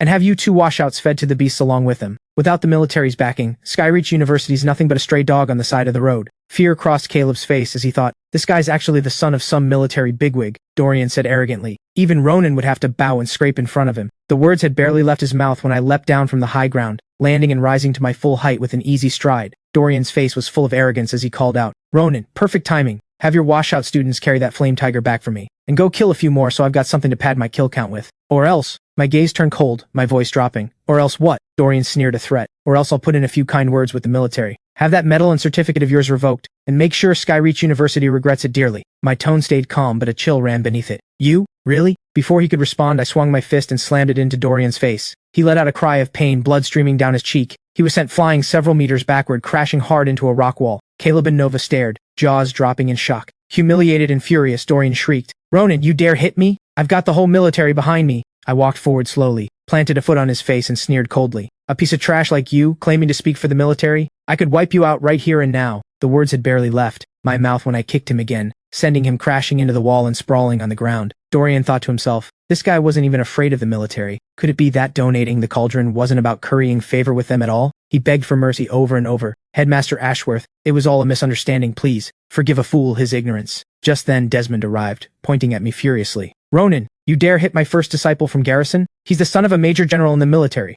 You're going straight to a military tribunal for this. I smiled, wicked and amused. Sure, and we can chat about you embezzling and misappropriating pills while we're there. Desmond's confidence faltered as he protested weakly. You have no proof of that, I said flatly. So you're admitting it really was you then? Desmond's pupils shrank, his tone flipping instantly. It was all a misunderstanding, all of it. Hurry up and apologize to Headmaster Ashworth. Dorian scrambled to his knees. Headmaster Ashworth, I'm sorry. I threw several more punches at Dorian, my voice cold. You tried to steal my student's trophy. Who exactly do you think should be apologizing here? Hearing that, admiration lit up Caleb and Nova's eyes as they looked at me with pure adoration. Dorian slunk off, trembling all over, his eyes burning with malice as he growled under his breath. Headmaster, I want Ronan dead, Desmond said flatly. No problem, but it'll take the military's resources to pull that off. Blinded by fury, Dorian said, name it. Whatever it takes to get Ronan killed, I'll do it. Desmond said, weighing each word. The beast domain. Sometime later, military personnel sat in the aircraft cabin, announcing loudly, trial zones have been assigned for each university. Garrison University, the Spirit Beast Paradise. Halcyon University, Beast Canyon.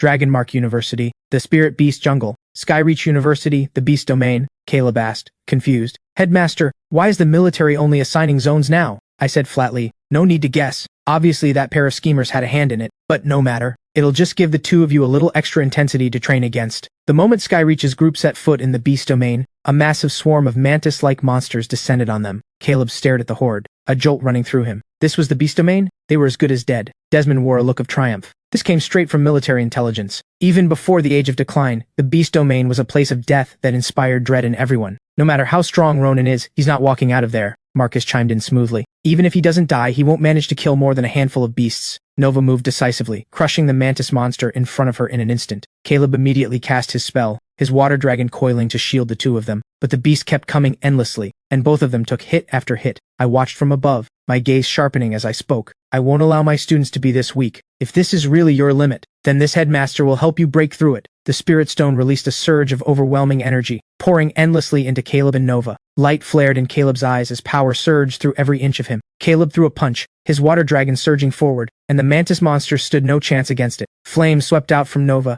incinerating the beasts entirely. Caleb spotted a massive bear charging toward them and gasped in shock. What is that thing? It's nothing like the other beasts. The giant bear let out a roar, drawing closer and closer. I turned around and said flatly, just a little bear with a power rating of 5,000. Caleb clutched his hair, eyes wide in shock. What? 5,000? Nova was equally terrified. That's stronger than all three of those headmasters combined. We're dead for sure. Headmaster, let's run. I scoffed, utterly unafraid. Run? No. We're handing the surplus beasts over to Virelia, and turning this place into Skyreach University's own private training ground. I gathered my power and drove a single punch straight into the Earth Sovereign, sending it flying and crashing to the ground, where it stopped moving entirely. Caleb and Nova gasped in shock. I let my power settle, a look of disdain crossing my face. Is that really all it had? Garrison students heard the massive explosion and cried out in alarm, turning to look one after another. Desmond was overjoyed. That kind of force has to be the strongest beast out there. Ronan's finished. Watching from a distance, Selena thought to herself, even Ronan couldn't possibly survive power like that. Seeing this, Marcus burst into laughter. We've won! Ronan and Skyreach are finished. When the trial period ended, the judge announced loudly, Garrison University, 56 beasts slain. Halcyon University, 49. Dragonmark University, 45.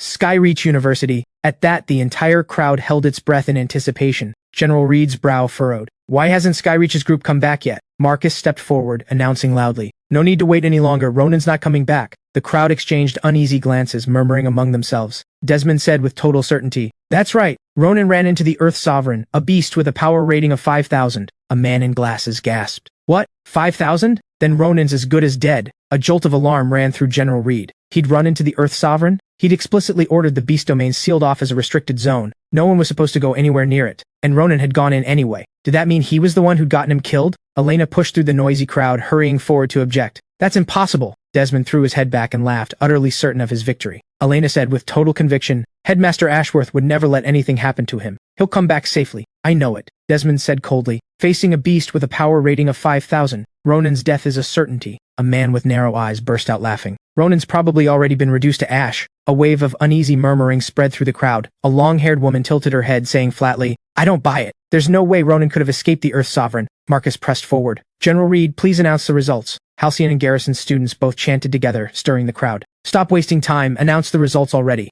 General Reed had no choice but to declare loudly, the top two schools by score will be automatically promoted to second-tier status. I hereby declare Garrison and Halcyon officially. Before he could finish, I made it back just in time, cutting in smoothly. Officially, the two schools I'll be pushing out of Dragon City's university rankings. The students around us froze, jaws dropping. General Reed's face lit up with relief. Headmaster Ashworth, you're all right. Elena burst into tears of joy. Headmaster Ashworth, I knew you'd make it back safe. I gave a calm, easy smile. Marcus looked ready to explode with fury, roaring, That's impossible. Desmond's pupils shrank as he murmured under his breath. Could this man's power rating actually be above 5,000? Since the Age of Decline began, fewer than 5 people in all of Virelia had ever reached a power rating of 5,000, unless this guy had never actually gone into the beast domain at all. Desmond seized the opening. Ronan, don't tell me you abandoned your students and ran. Marcus jumped in immediately. That has to be it. Ronan, abandoning your own students to save your own skin. You're not fit to call yourself a teacher. Desmond's expression darkened as he said, weighing each word, a man of such rotten character has no business being a headmaster. I move to revoke Skyreach University's charter. Their planted hecklers shouted in unison at once. Rotten character, revoke the charter. Elena thought to herself. She believed in who Ronan really was. General Reed thought to himself too. A hero of Dragon City would never do something like that. But it was true. His students really were nowhere to be seen. Just then, Caleb and Nova appeared out of nowhere, both shouting furiously. You'd accuse our headmaster without a shred of proof? Caleb pointed at the two of them, his voice thundering with fury. The shameless, rotten ones here are clearly you two. Nova followed right behind him, her voice cold. When it comes to character, you two aren't even fit to polish my headmaster's shoes. Desmond froze for a moment, then quickly came up with an excuse, arguing loudly. The fact that these two students are alive proves even more that Skyreach never went deep into the spirit beast paradise. Deserters like these don't deserve to compete for a second-tier promotion slot. I said coldly, you say we didn't go? That settles it, does it? Desmond burst out laughing, utterly incredulous. If you really went, then where are the beasts you killed? I raised a hand and summoned my storage pouch. The moment it opened, a massive pile of beast skulls came tumbling out onto the ground. I asked flatly, "Is this enough?" Desmond's jaw dropped, shock running through him. That's an incredible amount of spiritual energy. These beasts must have all had power ratings above 2,000. Elena gasped, clapping a hand over her mouth, murmuring to herself, "That was Headmaster Ashworth for you. Not only had he gone into the beast domain, he'd killed this many powerful beasts too." A brown-haired man's face filled with shock. "He actually went into the beast domain." A pink-haired woman gasped in admiration. "Headmaster Ashworth didn't just face the Earth Sovereign, he walked away without a scratch." A man in glasses kept marveling. "Walked away without a scratch is an understatement. He came and went like it was nothing." General Reed thought to himself. He'd always believed no one could dominate the beast domain. And yet, Headmaster Ashworth had gone deep inside and slain this many powerful beasts. He wasn't just a hero of Dragon City, he was a hero of all Virilia. Lily cried out, "Brother!" and burst through the crowd, throwing herself into Caleb's arms, asking urgently, "Did you two really kill all of these beasts?" Caught off guard, Caleb hesitated for a beat before answering. "It was all the headmaster, though he did help us break through our limits first." Marcus said sharply, "The Bureau's rules state the number of beasts slain is the standard for scoring. No matter how strong these beasts were, it's still only 10 of them. The second-tier promotion slot still belongs to Halcyon." Someone in the crowd said, "Rules are rules, Skyreach lost." A black-haired woman jeered, "A headmaster who can't even tell the difference between quantity and quality. No wonder he lost." General Reed said helplessly, "Headmaster Ashworth, I'm sorry. There's nothing I can do to help you here." My expression stayed calm as I said flatly, "Those 10 savage beasts were too dangerous to leave alive, so I killed them. As for the rest, the gentler ones, I've already got them all corralled and contained." Shock hit General Reed hard and he blurted out, "What? You penned them in?" I said, unhurried. "From now on, whenever the military needs spirit beasts, you can request them directly from Skyreach University." Marcus couldn't help but burst out laughing, his tone mocking. "Penning up beasts from the beast domain? Ronan, it's a waste of talent that you're not doing stand-up comedy." Desmond chimed in. "Why don't you also mention how you turned the beast domain into Skyreach University's personal beast farm?" A wave of laughter rippled through the crowd at once. "Never met anyone who could talk this much nonsense. Beasts on the level of the Earth Sovereign. There's no fewer than 10 of those in the beast domain. It'd take the entire nation's strength to pull that off unless—" I ignored their mockery, tapped a finger through the air, and cages full of beasts came crashing down from the sky one after another, slamming into the ground. Everyone around us collapsed in terror, screaming. A beast with a power rating of 2,800 had just been shoved into a cage, plain as that. One with a rating over 3,000. My God. General Reed and Elena stood frozen, staring, utterly speechless for a moment. Marcus's pupils shrank as he stumbled backward again and again.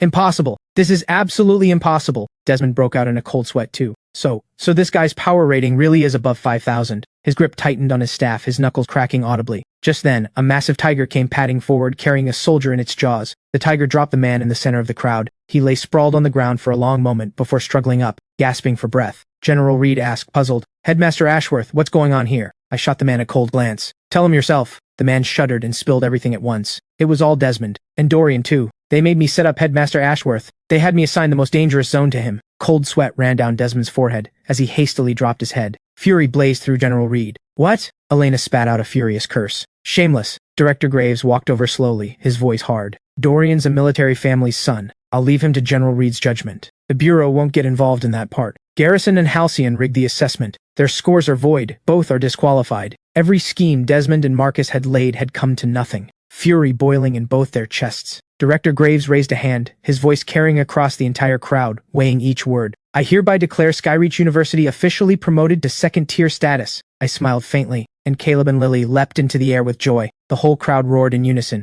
"Yes!" Fury burned through Desmond as he thought to himself. He'd lost everything on this gamble. Ronan. He would never let this go. Marcus's face twisted with malice as he ground out through clenched teeth. All that effort wasted at the finish line. "Damn you, Ronan. This isn't over." A Dragonmark student came running up urgently. "Headmaster, the assessment's over," Selena said grimly. "We came in last. No point going. It'd just waste time." Disappointment weighed on her inwardly. Who knew how many more years it'd take before Dragonmark got its shot at second-tier status? Another Dragonmark student called out as he ran up. "Headmaster, we got promoted to second tier." Selena's pupils shrank as her voice jumped in disbelief. "What did you say?" Someone else chimed in. "It's true. The Bureau just sent the notice, and it's all thanks to Ronan." Selena was stunned. She never imagined I'd be the one to help her. Back at Skyreach University, a crowd chanted together, "Headmaster Ashworth, please take us in. We want to transfer. We want to transfer." I turned to Elena and asked, "Professor Marsh, how many students have we taken in so far?" Elena said unhurried, "Just 3 days in, and we're already at 30,253. I asked, curious, "By the way, where's Freya gotten to?" As Halcyon's former first disciple, she's worth investing extra effort in. Elena's brow furrowed slightly, her tone hesitant. I think she went back to Halcyon University yesterday to get her things. My expression shifted, and I murmured under my breath. Yesterday. Marcus was in the middle of beating Freya down, roaring furiously. Traitor! Today this headmaster's cleaning house. Unable to defend herself, Freya went flying and crashed straight through a wall. Marcus grabbed Freya by the throat, snarling viciously. Halcyon University isn't some place you get to come and go from as you please, Freya said flatly. I'm already Ronan's student now, Marcus roared. Then that just means you have to die. He threw a punch as he spoke. This is what happens to traitors. Barely conscious, Freya thought of her father. Father, I'm sorry. Your daughter won't be able to avenge you after all. A memory flashed before her. Her father, drenched in blood, fighting with everything he had.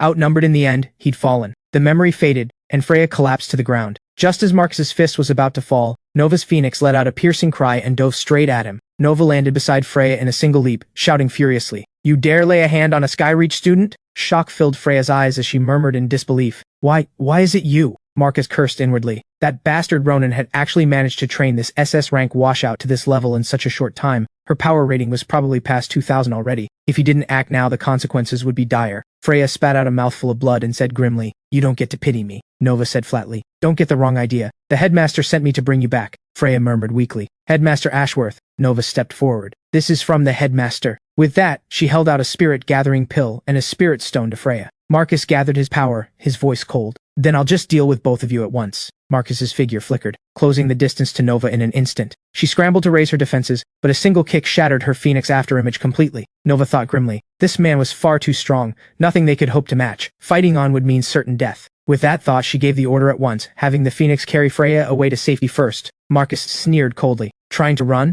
How naive. Before he'd even finished speaking, power surged through his body as he shot upward, moving to cut them off directly. Caleb arrived just in time, sweeping through the air to block Marcus's path, his water dragon roaring out to engage him. He followed with a kick, saying grimly, What kind of man picks on a girl? Marcus snarled through gritted teeth. A wet behind the ears brat lecturing me? You're begging to die. Marcus summoned his battle god avatar and drove a brutal punch straight at Caleb. Caleb took the blow full on, plummeting straight down and slamming hard into the ground, blood erupting from his mouth. Marcus said, his tone mocking. Kid, you've already got a power rating of 2,500. Too bad. Every 500 points of difference is an unbridgeable gap. Let me show you my real strength. Caleb's pupils shook as he thought. That power rating had to be above 4,000. He'd been hiding his true strength this whole time. Marcus loomed over Caleb, his voice dripping with mockery and cruelty. Get on your knees and kowtow 3 times. And curse Ronan's ancestors while you're at it. Maybe if it puts me in a good mood, I'll spare that worthless life of yours. Caleb roared. Dream on. Marcus snarled coldly. Then die. A crushing punch, wind howling behind it, slammed straight toward Caleb. In the split second before impact, Freya appeared out of nowhere and drove a vicious kick that sent Marcus flying.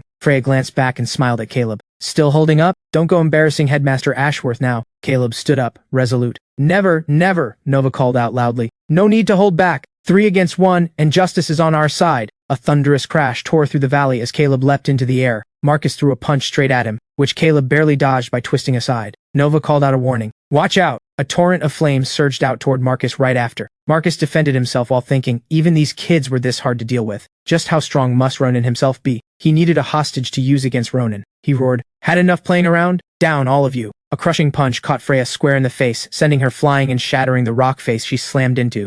He charged straight at Caleb next, driving a kick into him that made him cough up blood on the spot. Nova was his final target. A single blow left her badly wounded. All 3 of them stood there, breathing ragged, their fighting spirit crumbling. Freya's brow furrowed. Her power rating had already broken past 2,500, and the gap between them was still this massive, Caleb said, marveling despite everything. That's Dragon City's reigning power for you. Bottomless strength, Nova said, despair creeping into her voice. 3 against 1, and we're still getting crushed. We're finished. Marcus stalked forward, radiating menace. I'll start with you, the traitor, then I'll finish off Caleb. As for that little Nova girl, she might still be useful. Freya coughed up blood, her voice burning with defiance. The Sinclair family has only ever produced the loyal and the brave. You're the real traitor here. Fury blazed through Marcus. Death staring you in the face and you're still running your mouth. Freya thought to herself with a sigh. If only she could have died serving her country instead. Marcus's pupils contracted, his eyes flooding with terror. I appeared without warning, my footstep cracking the ground beneath me, my tone laced with mockery. Bullying kids half your size. Aren't you ashamed of yourself, Marcus? The moment Freya and Caleb saw me, relief and joy flooded their eyes. Light lit up in Nova's eyes as she cried out joyfully. The headmaster's here! We're saved! Fear flickered in Marcus's eyes as he instinctively stepped back twice. I stepped forward and helped Freya to her feet, saying slowly, I know your whole family has a legacy of loyalty and courage. What happened before is water under the bridge. From here on out, just focus on your training at Skyreach. Tears welled up in Freya's eyes, moved beyond words. My tone stayed calm, but a chill ran beneath it. You dared lay a hand on my students. Did you think Skyreach had no one to answer to? So tell me, how would you like to die? Menace flared in Marcus's eyes as he snarled through gritted teeth. Who's dying here is far from decided. You think we spent 100,000 pills stolen from the military for nothing? The moment he finished speaking, he unleashed a summoning technique, and the carnage Shikigami descended with a thunderous crash. A hideous, malevolent Shikigami tore up from the earth, its overwhelming killing intent sweeping across the entire valley. Caleb gasped. He was still holding this back. Freya thought to herself, even she hadn't known Marcus had power like this in reserve. Nova said slowly, yes, it really does take a headmaster to beat a headmaster. Hatred burned in Marcus. This Shikigami was meant for the military. Now it's going to have to be used on you instead. And I'm sorry to say, this Shikigami's power rating is 5,500. 500 more than yours. My expression stayed unhurried as I calmly adjusted my sleeve, saying flatly, who told you my power rating was only 5,000? Disbelief filled Marcus's face. Don't tell me your power rating's already past 6,000. That's impossible. Not a single person in all of Varelia is that strong, I said flatly. You have any idea how hard I've worked, eating spirit-gathering pills day and night just to break past 100,000? Marcus's pupils shrank sharply, and then he burst into wild laughter. 100,000 power rating? Even the strongest powerhouses from before the Age of Decline never topped 30,000. You expect anyone to believe you could crush warriors from that era? Save it. I said nothing more, a scornful smile curling at the corner of my lips. In an instant, overwhelming pressure swept out in every direction. 100,000 power rating unleashed in full golden light, surging violently enough to shake the entire valley. Marcus's pupils shrank, utterly stunned into silence. I said coldly, an ant with a power rating of a measly 5,000 calling itself a god in front of me? I gathered my power into a single punch, my gaze sharp as steel, and drove it straight into the Shikigami. Its body shattered instantly, fragments scattering everywhere. Marcus went numb all over, frozen in place. With that single blow, the carnage Shikigami was reduced to dust. Caleb couldn't hide his elation. The headmaster's even stronger than I imagined. A dreamy look crossed Freya's eyes. With a headmaster like this, she could probably have her pick of any position in the military down the line. Nova reflected inwardly. Clearly her imagination just wasn't broad enough yet. Marcus dropped straight into a kowtow, groveling. Headmaster Ashworth, I was wrong. Please, just let this all blow over. Spare me. I called him out flatly. You don't know you were wrong, you just know you're about to die. Marcus didn't dare argue, kneeling there and gasping for breath. Just then General Reed arrived in a rush by helicopter. The moment Marcus saw him, he clutched at the sight like a lifeline, shouting desperately, General Reed, save me! General Reed's face darkened like a storm as he flung a radio down in front of Marcus, snapping furiously. Thanks to Headmaster Ashworth, we've finally exposed you as a traitor to Varelia, stealing pills from your own nation. Marcus's resolve shattered completely, and he begged in a broken voice. I'll confess to everything. General Reed, please, just throw me in prison. Just don't make me face Ronan again. He's a monster. Fury exploded in General Reed, and he slammed a fist into Marcus, roaring, Who are you calling a monster? Headmaster Ashworth is a hero of Varelia. Having dealt with Marcus, General Reed turned and walked toward me. Headmaster Ashworth, thank you for stepping in to destroy that Shikigami, and for exposing Marcus as a traitor. On behalf of Varelia, I thank you for everything you've done. I said flatly, don't mention it. It was only what needed doing. General Reed waved a hand. With Marcus in custody and Dorian's confession on top of it, that should be more than enough to convict that old fox Desmond. Before he'd even finished, General Reed's phone rang abruptly, and he answered at once. An urgent voice came through the line. General, we just got word. Desmond and Elena have both gone missing, together. General Reed gasped in shock. What? My fists clenched, fury boiling over. Desmond, he was begging to die. A news broadcast in recent days, Halcyon University's headmaster Marcus Voss forced his way into Skyreach University and attacked its students. An investigation further revealed his involvement in the embezzlement of pills from military stockpiles. Given the severity of his crimes, a military tribunal has sentenced him to death. In an abandoned factory, Desmond snarled viciously at Elena. Ronan dared to take down Marcus and wreck everything I'd built, so I'll make sure the people he cares about don't even leave a body behind. He gathered his power at once and drove a strike toward Elena, sending debris flying in every direction. But Elena had already anticipated it, her figure flickering aside with ease. A flicker of surprise crossed Desmond's eyes. You actually dodged that. Elena leapt onto a pipe overhead, saying flatly, You don't get certified as a bureau associate professor with weak stats. Desmond swung his staff, screaming furiously. Then you'll just have to die too. A barrage of strikes came hurtling toward Elena. Elena danced across the pipes, nimbly weaving out of the way of every strike. Suddenly, Desmond teleported directly into her path, his voice cold. None of you have any idea what kind of power you're up against. Elena scoffed and drove a powerful kick at Desmond. He raised his staff to block, but the impact still sent him stumbling backwards several steps. Elena leapt into the air, throwing a punch straight at his face. Rather than angering him, Desmond only smirked coldly and shot into the air himself. This is all the strength you've got, and you dare resist! The staff in Desmond's hand transformed into a massive blade, slicing straight down at Elena. Elena flipped backward to dodge, landing steadily before leaping again, summoning 6 afterimages of herself that all struck at once. Desmond dodged while calling out, The Marsh family's meteor fist! In an instant he unleashed a burst of power, and a single blow sent Elena flying. She slammed hard into the ground, blood pouring from her mouth. Surprise crossed Desmond's face. So you're Titus Reed's little sister. Your death would leave both Ronan and him in agony. Don't worry, Ronan will be joining you soon enough. Dark clouds churned overhead as Desmond channeled a devastating technique, and countless blades screamed through the air toward Elena. Elena thought to herself, filled with regret, Ronan, I'll see you in the next life. Just then I descended from the sky, overwhelming power crashing down with me, the ground splitting beneath my feet. My eyes burned crimson as power gathered in my palm, and I forced back the entire storm of blades by sheer strength. I said through gritted teeth, my voice grim, You touch my people, you've already sealed your own death. Hope flared in Elena's eyes, and she murmured silently, too weak to speak aloud, Ronan, you came. Desmond stared at the scene before him, his face frozen in shock. I teleported directly in front of Desmond, seizing him by the throat and tightening my grip without mercy. Desmond shrieked in agony, flames spilling from his mouth and nose, racked with pain. I hurled him away with brutal force, and he crashed straight through several walls before finally coming to a stop. My gaze turned razor-sharp as I said grimly,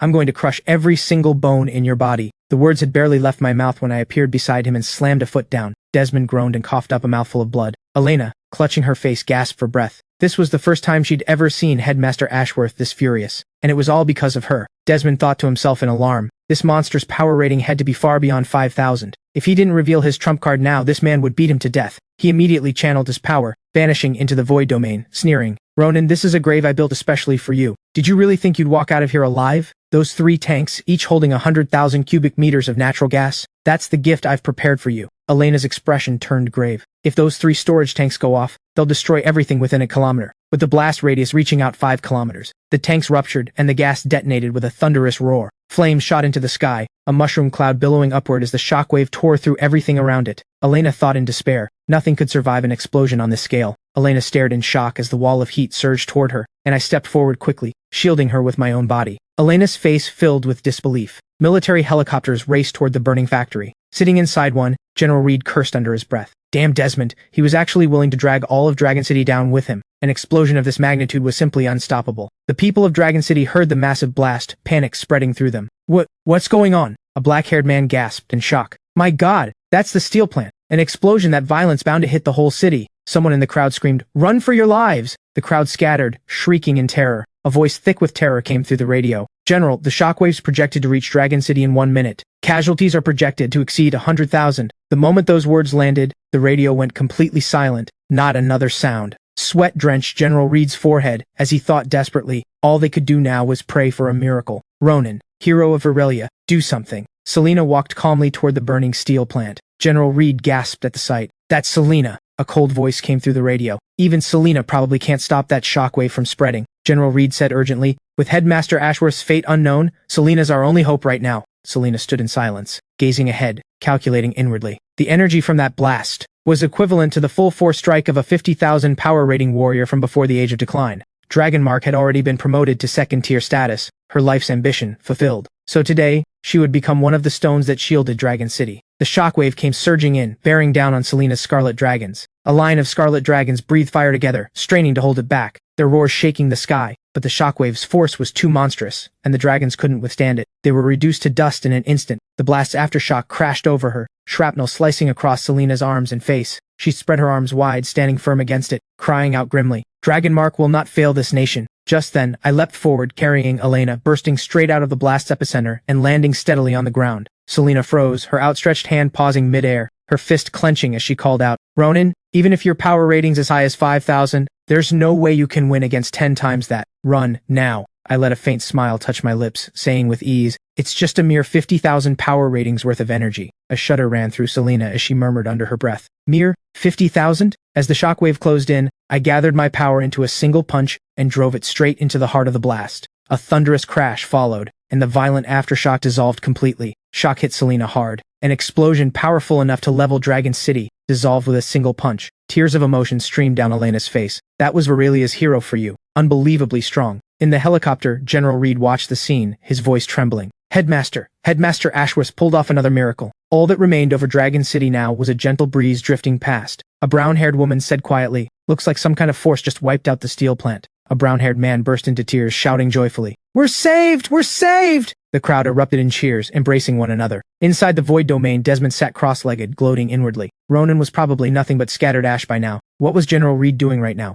Weeping over Elena's corpse or off leading rescue efforts? Ha ha ha. Time to step outside and admire his handiwork. In an instant, Desmond materialized back at the steel plant. He scoffed. Ronan, this is what happens when you make enemies of us. I walked slowly toward him, saying with ease, the old tortoise finally sticks its neck out. Desmond's pupils shrank, and he blurted out in shock. That's impossible. Soldiers who'd been lying in wait revealed themselves at once, surrounding Desmond completely. General Reed pointed at him furiously. You degenerate, you're under arrest. With the tide fully turned against him, Desmond had nothing left to fight with. Selena was hospitalized afterward, thinking to herself with quiet regret. Her power was completely gone. Who would have guessed the day Dragonmark got promoted would also be the day she retired? A Dragonmark student rushed into Selena's hospital room, carrying spirit stones and spirit-gathering pills. Headmaster, these are all from Ronan. He said that even though your temper's terrible, you're still a good headmaster, Selena said. First he helped get us promoted to second tier. Now he's helping restore my strength too. Ronan, you really know how to repay spite with kindness, don't you? Fine then, this headmaster owes you 2 debts now. Inside a Dragon City prison, Desmond laughed like a madman. An explosion equal to a 50,000 power rating, and Ronan took it out with one punch, just one, ha ha ha. General Reed opened the cell door and said slowly, this old bastard's confessed to everything. Dorian's father, Major General Pierce, has already admitted guilt and been sentenced. And we found something at Pierce's residence. I murmured, something? What kind of something? A massive stash of dirty money? Or maybe the pills he hadn't gotten around to squandering yet? General Reed's expression turned grave. You'd better see it for yourself. General Reed handed me something that looked like a pager, and I took it with a smile. The message on the pager hit me like a shock. My father hadn't disappeared. He'd become a specimen. General Reed said gravely, Major General Pierce's confession points entirely to Karenna. Virillia is already riddled with Karenna spies, far worse than anyone realized. I slapped the pager into General Reed's hand, my voice venomous. I'm going to Karenna. General Reed stopped me, his voice cold. The priority right now is clearing out Karenna's remaining forces within our borders. There's a university exchange summit with Karenna in 10 days. I'll get you a spot. Fury burned through me, teeth grinding. Might as well let my students get some practice in before we set off. You took my father. Don't blame me if I hit back too hard. The next day, on a park bench, a street sweeper stared at his phone and muttered under his breath. Marcus, Desmond, and Major General Pierce. All 3 insiders had been caught. The whole pill smuggling pipeline had been cut off completely. Ronan, you really deserve to die. Caleb walked over and sat down beside the sweeper, saying flatly, pretty sure that's you actually. The sweeper glared at Caleb with venom, his voice cold. Skyreach's first disciple. Then I'll just kill you, wash out first, and then take Ronan's specimen. An explosion rang out, and Caleb's wave of water crushed the flames beneath it completely. The sweeper let out an agonized scream, coughing blood as he crashed to the ground. Caleb planted a foot on his face, his voice dripping with mockery. Who was it you called a washout again? The sweeper's pupils shrank, terror flooding his face as he thought, was Ronan some kind of monster? To train a bunch of washout students up to this level? Caleb hauled him up by the collar, his voice cold. The headmaster's orders, no mercy for anyone from Karenna. Terror filled the sweeper's eyes, and in the next instant, Caleb drove a devastating punch straight into him. That night, a masked figure from Karenna darted swiftly between rooftops, freezing solid the moment his feet touched down. Freya was already waiting there, saying with ease, this lady's got a generations-old grudge with Karenna. She grinned, thoroughly pleased. The headmaster sent me to catch you. Lucky you. A gust of violent force swept through, and the masked man was covered in wounds in an instant. He thought to himself in shock. His own power rating was 2700. In all of Dragon City, only Selena's should have topped his. This former Halcyon First Disciple's rating had to be at least 3500. Freya tightened her fists, a smile on her lips. Don't worry, I won't kill you outright. Freya pinned his head down and slammed her fist into him, laughing. This one's for my father, this one's for my grandfather, and this one's for the headmaster. Elsewhere, a female assassin from Karenna had a sniper rifle trained on Nova, planning to take her out. She thought venomously to herself. Die, you washout student of Ronan's. Milo looked her over, his tone playful. One of Karenna's top assassins, all right. The gear's seriously impressive. And she's got a killer figure, too. Almost feel bad taking her down. The assassin bolted without a backward glance, gun in hand, sliding down the side of a wall. Dex cut her off halfway. You're way too slow, I've been waiting here forever. Terror shook through the assassin's pupils, and she hit the ground hard enough to kick up a cloud of dust. Milo, already seated and waiting, sneered. This is the level you bring to assassinate Skyreach's second disciple. The assassin thought in horror. Was every single person at Skyreach University a monster? On Skyreach's campus, a dark shadow leapt across the rooftops, heading straight for the training field. Elena and I were out walking across the field at the time. Cockroaches swarmed across the field, and a giant rat lurked in the shadows, screeching. Desmond and the others may have been washouts, but they were an essential piece of the Shikigami fusion project. And you dared to destroy Karenna's great fusion scheme. Ronan, I'm going to tear you apart slowly. Chew through every single bone in your body. It let out a mad cackle. Though, if you get on your knees and beg, I might just be generous enough to let you live. After all, Karenna specifically asked for you by name. Elena's brow furrowed, her pupils trembling. The rat thing scoffed. Scared now? Should have thought about this before you crossed us. Elena rushed to the edge of the lake, retching uncontrollably. God, that's disgusting. The rat thing shrieked. What? I patted her gently to calm her, then shot the rat thing a mocking glance. So this is what Karena calls Shikigami fusion. I figured you people just lacked class. Turns out you're literal sewer trash. The rat thing scoffed. I happen to be a perfect fusion of human and Shikigami. Not that ants like you could ever understand. Once I send you back to be refined into the ultimate weapon, we'll see if you're still laughing then. As for you, I'll toss you in the darkest pit and make you wish you were dead. That's what you get for being Titus Reed's sister.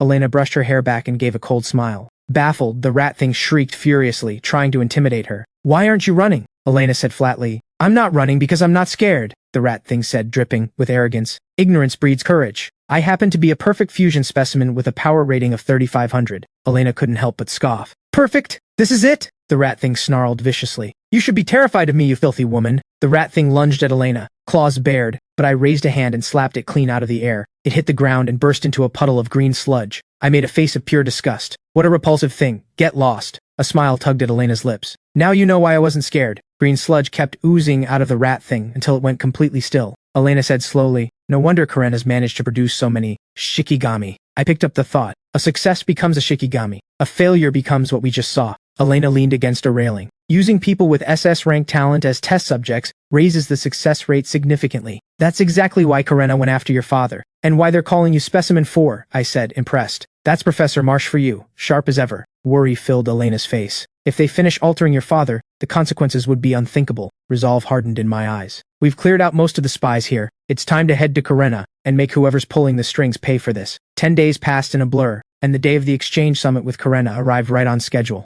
A crowd packed the send-off ceremony, the whole event grand and bustling. Delight filled Nova's eyes. Wow, this is the first time I've ever seen the ocean. Joy lit up Caleb's face. First time I've ever left the country too. Milo was thrilled beyond words. Can't believe the headmaster actually brought me along. Guess that confirms it. I really am Skyreach's unofficial third disciple. Dex grabbed Milo in a headlock. Bull, I'm the third disciple. South River University's first disciple, Larissa, watched them with open disdain. A bunch of hicks. This summit has an 87% fatality rate. They had no idea they were walking straight into a slaughter. Idiots. Julian Ashby strolled toward Larissa, drink in hand.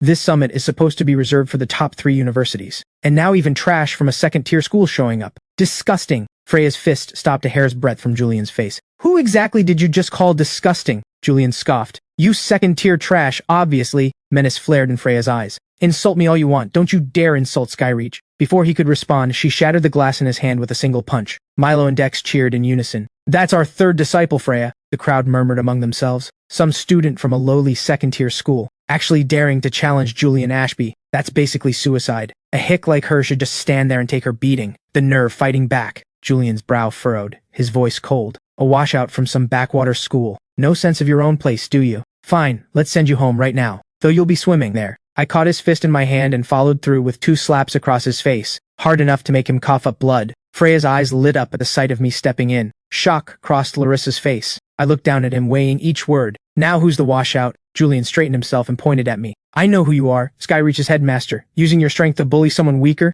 Unfazed, I raised a hand and slapped him again. This headmaster's specialty is dealing with little punks exactly like you. Milo and Dex exchanged a delighted look and threw their arms around each other. A headmaster who's this protective of us. Best thing ever. A brown-haired woman gasped in shock. My God, a second-tier headmaster actually hitting a top-tier first disciple. A man in glasses scoffed. Julian could easily crush that low-rent university's headmaster if he wanted to. He's just choosing not to strike back at a superior, that's all. Skygate University's headmaster Roderick Vane roared, radiating menace. You dare hit my student? South River University's headmaster Edric Farrow said coldly. Someone who doesn't know their place. A figure approached with unhurried, graceful steps. Frost Peak University's headmistress Iris Calloway. The 3 of them stood shoulder to shoulder, an intimidating presence. Roderick stepped toward me. Bullying the weak, is it? Well then, as the headmaster of a top-tier school myself, I suppose I could bully a second-tier washout like you. I scoffed, my words sharp as blades. Since you've already got your own tombstone picked out, I don't mind sending you there myself. Roderick roared. You're begging to die, and unleashed his power, charging straight at me. My expression didn't shift, though I thought to myself, Dragon City's supposed power ceiling was only 5,000? Was this an exchange trip to Karena, or a suicide mission?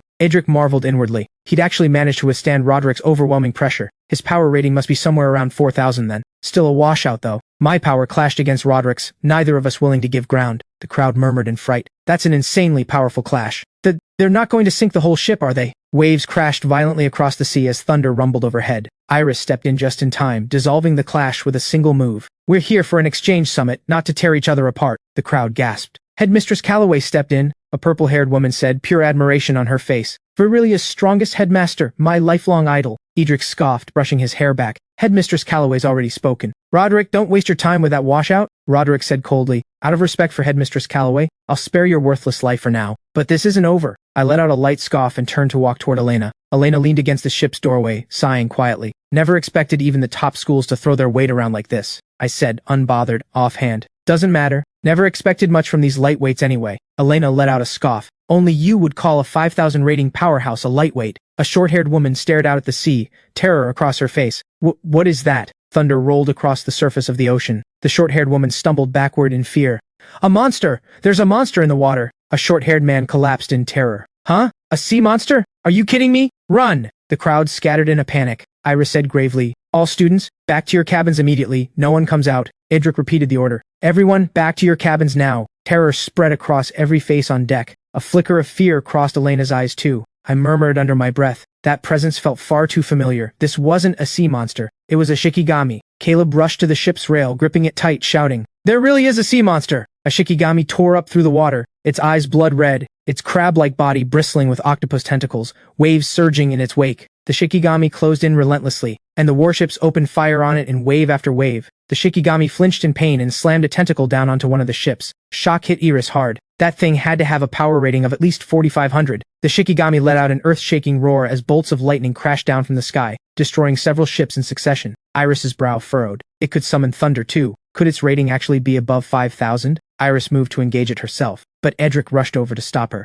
Headmistress Calloway, you absolutely cannot go out there. That thing's power rating is 7,500. Iris stopped in her tracks, stunned. 7,500? You've got to be joking. Warships on every side opened fire on the Shikigami at once, but its strength was overwhelming. A single tentacle was enough to obliterate an entire vessel. Iris spotted me approaching and called out a warning. This is no place for a second-tier headmaster like you. Get back inside. I scoffed. So you're saying you can beat it? Iris froze for a moment. Edric's expression darkened. If Headmistress Calloway can't do it, what makes you think you can? If you can't help, get out of the way. Don't be dead weight, I said with ease. Whether you two live or die is none of my concern. But this ship isn't going down. Edric snapped irritably. If you've got the nerve, go for it. Want to throw your life away, I won't stop you. I smiled faintly. A minor nuisance like this doesn't need me to lift a finger. The truth was, long before we'd even set sail, I'd already handed out a huge stockpile of spirit-gathering pills and spirit stones. I'd planned ahead. This trip to Karena was bound to be treacherous beyond anything before it. To be safe, I'd had everyone boost their power ratings before we ever departed. Caleb had asked eagerly, Headmaster, what power rating counts as good enough? I declared gravely, 10,000 minimum. Light had blazed in Caleb's eyes. 10,000, that was twice Verelia's supposed power ceiling. Back in the present, I called out easily.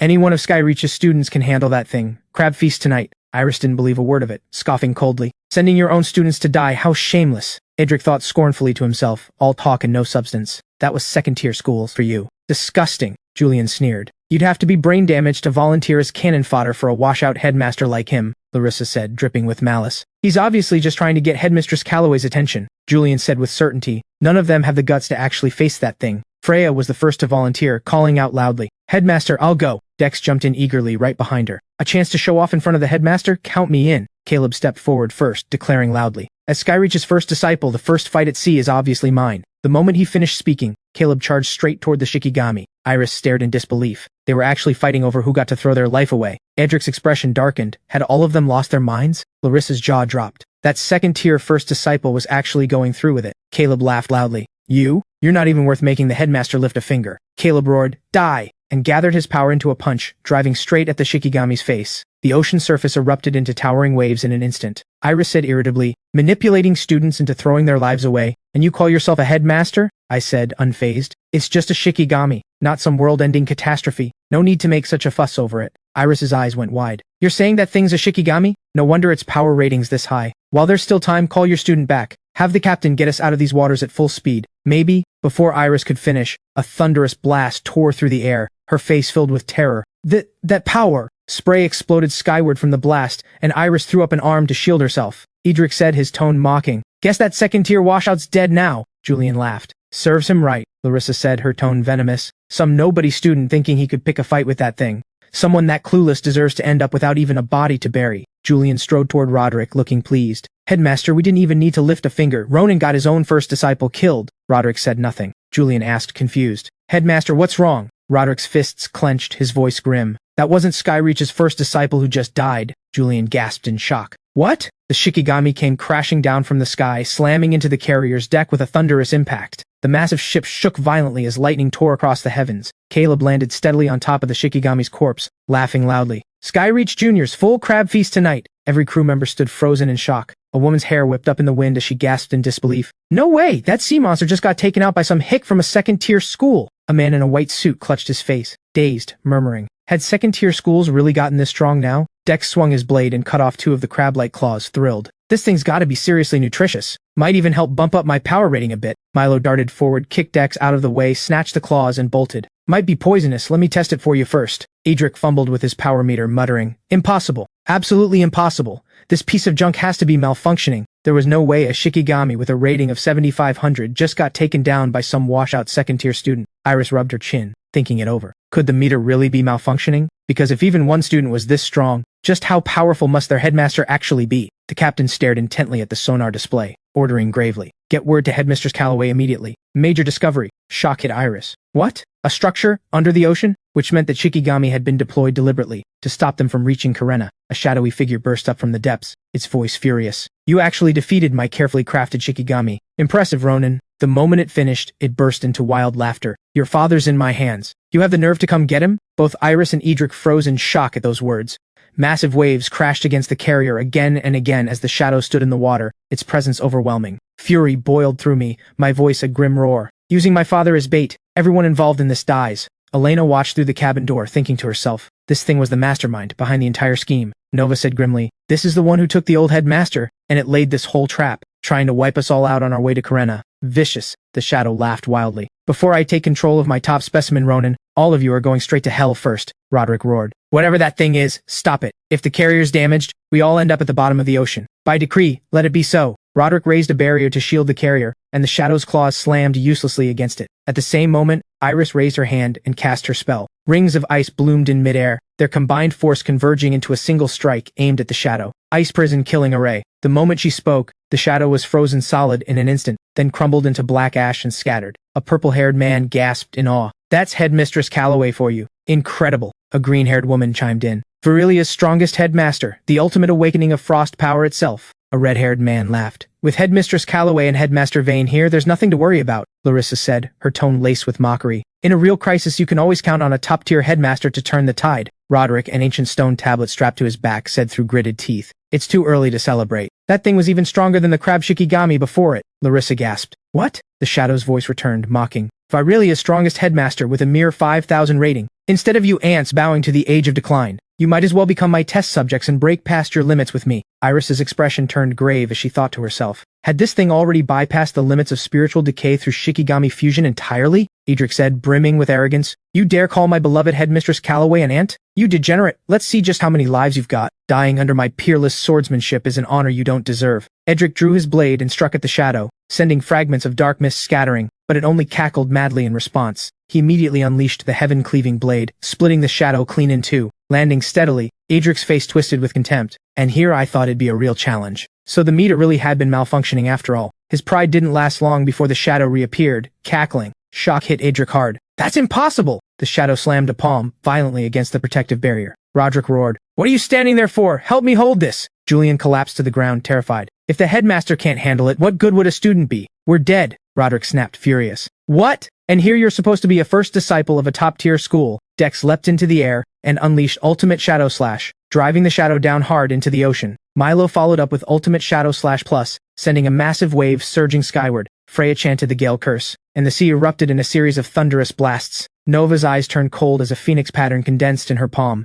The fire god's wrath erupted with a roar, crimson flames engulfing the entire surface of the sea. Caleb roared, summoning his surging water dragon, which howled as it slammed into the shadow beneath the waves. Julian cowered in a corner, trembling. These hicks were actually this strong? Larissa shrieked, unable to believe it. These aren't students. They're all stronger than headmasters. A woman in glasses gasped in shock. Those second-tier students all have power ratings above 10,000? No way. Roderick's jaw dropped. The shadow was being completely overpowered by Skyreach's students. It didn't even get the chance to reform its body. Meanwhile, I stood on the deck, watching from a distance. This man had actually trained his students to be this powerful. How had he even pulled that off? Edric stumbled backward in shock, bracing himself against a wall, thinking, second-tier students, stronger than him? Impossible. This was absolutely impossible. Iris herself was starting to question everything. He was a second-tier headmaster, so what did that make the rest of them? The shadow reappeared, laughing. A bunch of ants? Thinking you could actually defeat me? Dream on, Elena said, unbothered. Impressive. Guess it's time for their teacher to step in. Back before we'd set sail, I'd told Elena, as their teacher, your power rating needs to exceed your students. Elena had brushed her hair back, asking slowly. So what's the minimum for a Skyreach teacher then? I'd said, weighing each word. At least 50,000. The smile had frozen on Elena's face, but with a bottomless supply of spirit-gathering pills and spirit stones behind her, her power rating had surged upward regardless. Back in the present, Elena asked, confused. What's wrong? Don't tell me even I can't beat this thing. A smile tugged at my lips. No amount of raw power could beat it. Elena blinked, confused. What? I explained, because that thing was never a real body to begin with. It's a projection. Elena hurried to the ship's rail, her voice rising with realization. Just a projection this whole time, which meant it had already scoped out every trump card the three top schools had. What a devious bastard. Iris gasped in shock. So that's it. Roderick's fists clenched. We got played, the shadow said quietly. Figured out, huh? That's a top-tier specimen for you. Ronan, once I fuse you into a Shikigami, there'll be plenty of time to wipe out the rest of these ants on the ship too. Come find me. I'll be waiting at the bottom of the ocean. Elena grabbed my arm, urgent. This is absolutely a trap. You can't go. Iris joined in, urging me too. That thing's cunning and treacherous. It's bound to have laid a net for you already. My resolve didn't waver. Danger or not, I'm going. Not just to save my father. To stop the Shikigami fusion scheme too. Otherwise it's a disaster waiting to swallow all of Varelia. I swore silently to myself. Father, whatever that thing is, I'll crush it into dust for you. Deep beneath the sea, Malachi Cade murmured to himself, grim and low. Only a successfully empowered SSS rank was worthy of being his specimen. As long as a steady supply of SSS-rank test subjects kept flowing in from Varelia, he could produce as many Shikigami as he pleased. Don't worry, it won't hurt for long. You're about to become a Shikigami powerful enough to make the whole world tremble. Just as Malachi's drill was about to reach Poppy Reeves, I spoke up calmly from behind him. So many people from Varelia, kidnapped and brought all the way here. Seeing someone arrive, Poppy's eyes welled up with tears of relief. Malachi startled. A Ronan? How did you get here this fast? Impossible. He'd laid out a net that should have caught him. I smiled with contempt. A net? You mean those things? A single stroke of my hand, and every Shikigami in sight was cut down, Malachi said, excitement bleeding into his voice.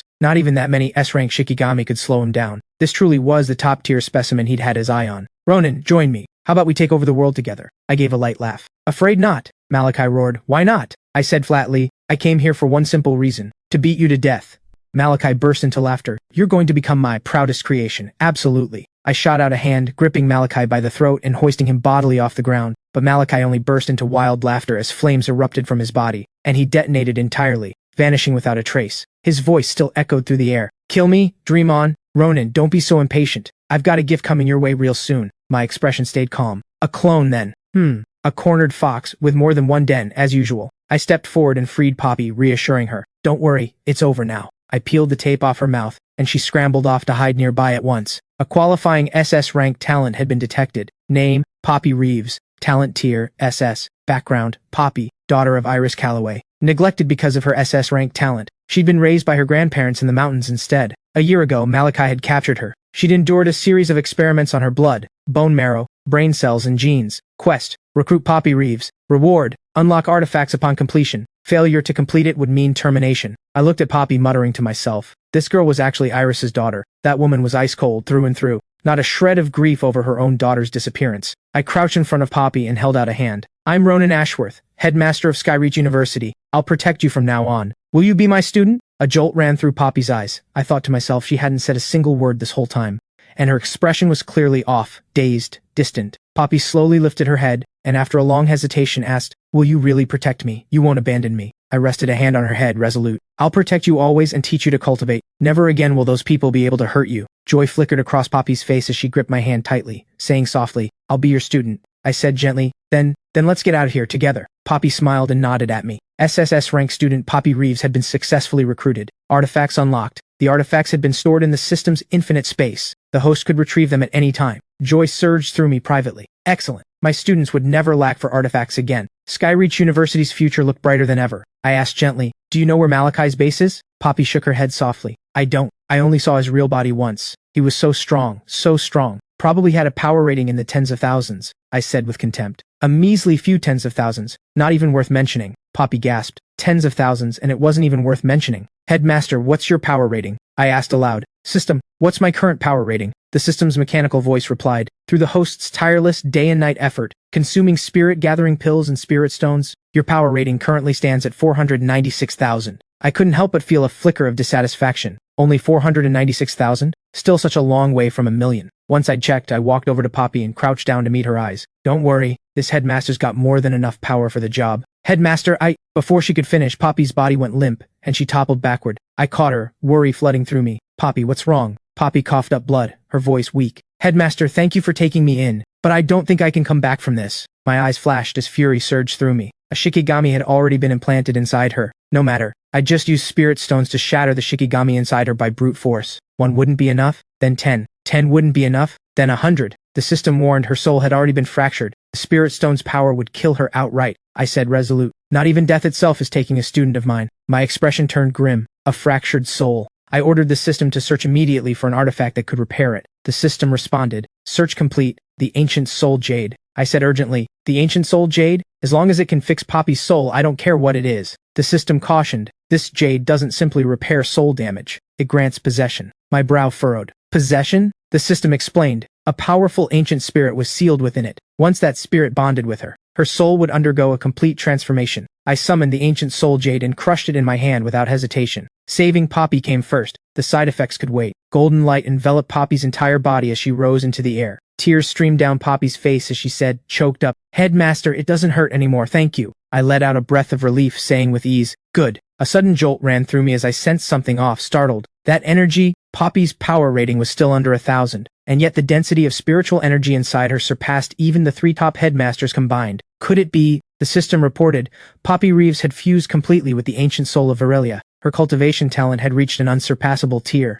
Astonishment and delight ran through me. That meant Poppy's talent now exceeded even an awakened SS-rank talent. The ancient soul of Virelia. That old bastard Malachi. He'd poured everything into fusing Shikigami. Well, I'd just gone straight for fusing an ancient soul instead. Add limitless cultivation resources on top of that. And Malachi, no. All of Karena. What did they have left to fight this headmaster with? Ha ha ha. Up on deck, anxiety gnawed at Elena as she murmured under her breath. Ronan, please, nothing had better happen to you. Iris walked over slowly. Professor Marsh, we should get moving. Any longer, and we won't make the summit on time. Elena's brow furrowed. The summit's really all you're worried about right now? Iris said flatly. Cultivation resources are scarce back in Virelia. Only by winning at the summit can we secure the resources we need. That's what strengthens our school. As for Headmaster Ashworth, he'll probably be fine. Elena challenged her. Probably? If it weren't for Ronan. All of you would already be at the bottom of the ocean, Edric said, brimming with self-importance. That thing before was just a projection. It could never have actually hurt us. Elena shot back. And what about the crab Shikigami before that? Edric said gravely. Crab Shikigami, projection, whatever it was, all of it was aimed at Ronan. The rest of us just got caught in the crossfire because of you people. With that, he turned to Iris, ingratiating. Headmistress Calloway, no need to waste breath on someone like her. Let's just go. Elena said sharply. We wait for Headmaster Ashworth to come back. That's final. Edric said with contempt. And who exactly do you think you are giving orders here? Sure, your students are strong, but don't forget, we outnumber you. Julian stepped forward slowly, his tone threatening. Not sure how you people pulled this off, but Skyreach clearly has access to some special pipeline of cultivation resources. If we let this slide, where does that leave the 3 top schools going forward? Larissa chimed in. Exactly.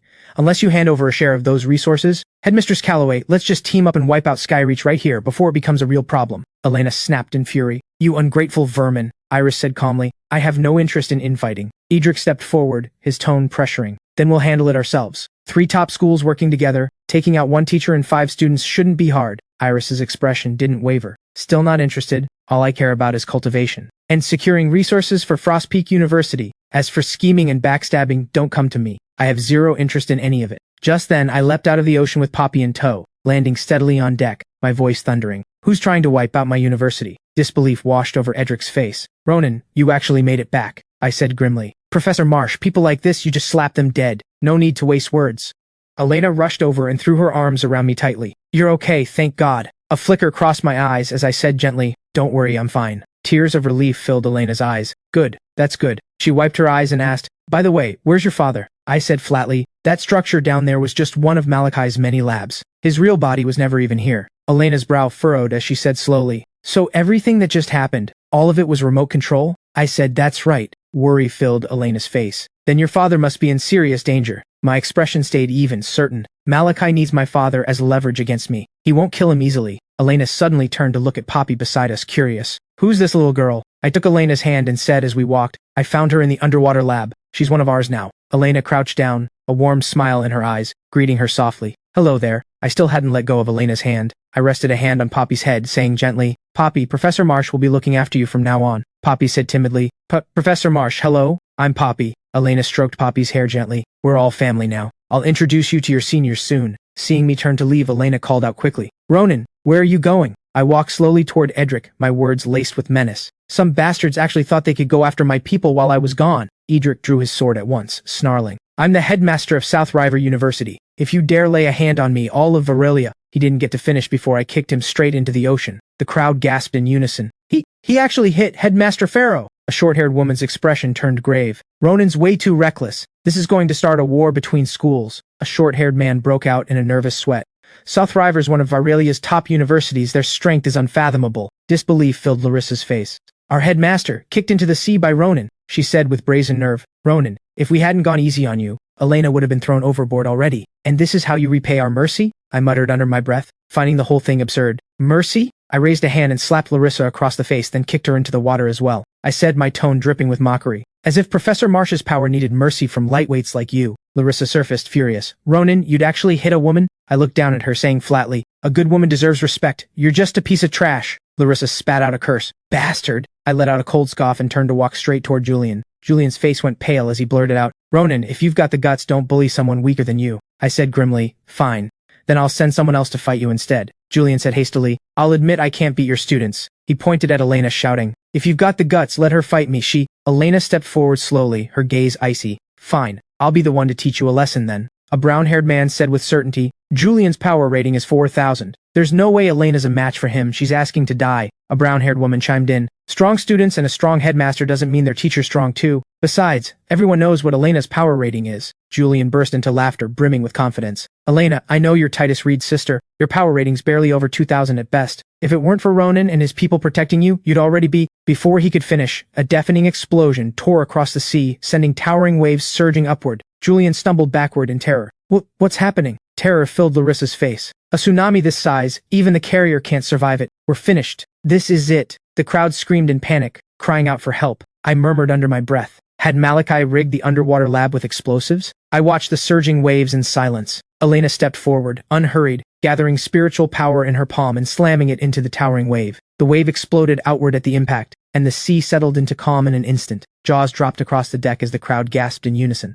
That's incredible! Larissa's face drained of color. Just one strike. Elena's power rating had to exceed even those 5 students, and they'd actually imagined teaming up to throw her overboard. Julian collapsed to the ground in shock. That's impossible. Elena looked down at him. Still want to fight me? Julian's face went white as he blurted out, everyone at Skyreach is a monster. The moment he finished, he scrambled away in terror and threw himself into the ocean. Roderick's fists clenched as he demanded, Headmistress Calloway, are you really planning to just stand there? Iris turned to look at Poppy off in the corner, murmuring, her name's Poppy? Roderick's face filled with shock. What? If I remember right, your daughter's name was… Before he could finish, Iris had already turned and run toward Poppy. Worry filled her face as she asked, Poppy, how are you here? Poppy froze for a moment, then darted behind me to hide. Iris stared at Poppy, her voice trembling. Poppy, it's me! You don't even recognize your own mother! Her tone sharpened as she demanded, what exactly is going on here? I explained, Malachi kidnapped Poppy a long time ago. She's endured countless inhuman experiments since then, and her own mother had no idea any of it was happening. Disbelief flooded Iris's face. What? How could this be? Poppy was supposed to be safe with her grandparents. Poppy's voice broke. Grandma and Grandpa are dead. It turned out that to take Poppy, Malachi had ruthlessly murdered the grandparents who'd spent years protecting her. With her last breath, her grandmother had told her, Poppy, run, go find your mother. But Malachi caught her anyway, laughing with delight. This top-tier SS-rank awakened talent belongs to me now. Iris's eyes burned red as grief and fury tore through her. Malachi murdered my in-laws. This is a blood debt. I will never let this go. I murmured under my breath. Iris really had known nothing about any of this. Poppy asked timidly, her voice small. Mom, I thought you didn't want me anymore. A pang hit Iris's heart, and she explained gently at once. Of course I did. I worried your SSS-rank talent would make you a target for ridicule and cruelty, so I let you live with your grandparents, somewhere quiet and safe, I thought to myself. So that was it. I said slowly, you didn't abandon Poppy, you were trying to protect her. Tears streamed down Iris's face as she sobbed. What mother doesn't love her own child? But as a headmistress, I never had the freedom to choose. Poppy ran to Iris and threw herself into her arms, sobbing. Mom, I missed you so much. Iris held her daughter tightly, murmuring with heartbreak. My girl, you've suffered so much. Poppy looked up. If it weren't for Headmaster Ashworth, I'd have turned into a monster, Iris gasped. What? Poppy told her plainly. Malachi implanted Shikigami genes inside me. Shock hit Iris hard, and she turned to me, panic in her eyes. Headmaster Ashworth, is there any way to save my daughter? I gave a reassuring smile. Don't worry, Poppy's already fine. Poppy stood up, her eyes bright with joy. Mom, the headmaster already replaced the Shikigami with an ancient soul. Iris froze for a long moment before murmuring. An ancient soul? I confirmed. That's right, the ancient soul of Virilia. Poppy's now awakened to a tier beyond even SS rank, an unsurpassable level. Iris covered her mouth, all washing through her. Unsurpassable, if only she'd met Ronan sooner. Iris bowed deeply, her gratitude solemn. Headmaster Ashworth, thank you. I reached out and helped her up, saying with ease, we're on the same side now. Confusion crossed Iris's face. Same side? I explained slowly, whatever the reason. You never sank to the level of those other schemers, that makes you no enemy of mine. Just then, Elena walked over, saying gently, Don't worry, Headmistress Calloway, we'll take good care of Poppy, Iris announced loudly. All students of Frostpeak University hear this. From this moment on, Frostpeak University and Skyreach University stand as eternal allies. Anyone who dares stand against Skyreach from here on will be treated as a traitor to this school. But just then, the clear sky suddenly churned with dark clouds pressing down,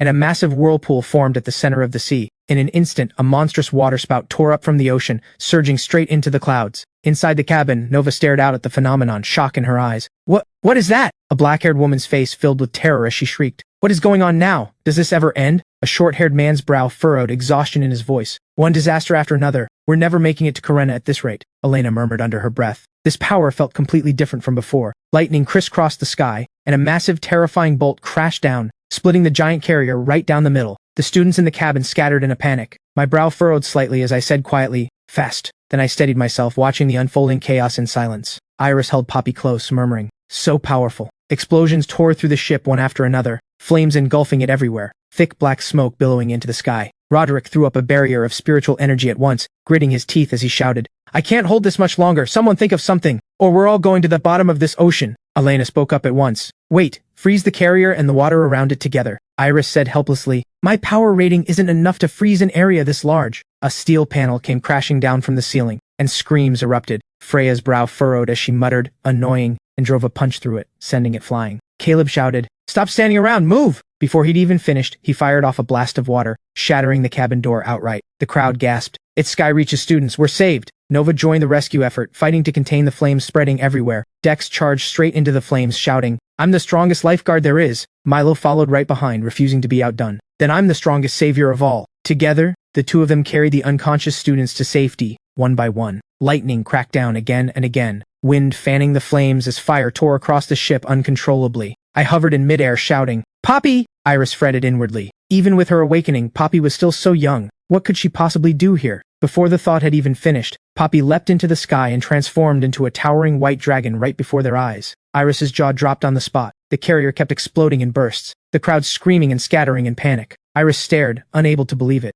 That was her daughter. A smile tugged at my lips. The real show was just getting started. Someone on deck shouted in disbelief. Look, it's the guardian dragon spirit, save us! I called out loudly. Poppy, save them! The snow-white dragon dove down, its massive tail sweeping everyone on deck up at once, lifting them steadily into the sky. Iris asked, her voice trembling. Poppy, is that really you? Poppy called back loudly. Mom, it's me! Headmaster Ashworth didn't just fuse me with the ancient soul of Virilia. He also fed me a ton of spirit-gathering pills and spirit stones. A man in a jacket gasped. The guardian dragon spirit, that's Headmistress Calloway's daughter? A student of Headmaster Ashworth's? Iris suddenly called out, urgent. What about Professor Marsh and the others? Poppy, go back and save Skyreach's people. Hovering in midair, Elena said with ease, no need. Everyone from Skyreach has a power rating of at least 10,000. All of them can already fly on their own. The crowd around them gasped. At least 10,000, minimum? That was Skyreach for you. Unbelievable. The whirlpool at the center of the sea kept expanding, growing more violent and terrifying by the second. My expression stayed calm as I murmured to myself, so it's finally coming out. Whatever you are, bring it on. Purple lightning churned violently across the water, and a red-haired man emerged slowly from the heart of the whirlpool. My father, Edmund Ashworth, he said, his voice heavy. Ronan, kneel before me. Purple lightning tore across the sky as I made out his face, my pupils shrinking. How could it be you? It turned out Malachi had been planning this from the start, laughing wildly. Of course he'd done his homework before going after a specimen like Ronan. No one understood the extent of Ronan's power better than he did. Only a gift this magnificent was worthy of him. Edmund, his mind under enemy control, let out a wild laugh and shattered the containment glass, bursting free of the underwater lab. An instant later, the lab behind him exploded into ruin. He threw his head back, laughing madly, his gaze locking onto the ruined carrier above. Edmund's voice thundered. Ronan, do you still remember this face? I froze for a moment, the words slipping out under my breath. Father, Edmund snarled with a vicious grin. Watch closely. See how your own father crushes your skull. The moment he finished, wild laughter echoed across the sea. Shock hit Elena hard. That earlier explosion, and the purple lightning just now. All of it had been Ronan's father, the former headmaster, the whole time. Caleb gasped. Wait, that's the old headmaster?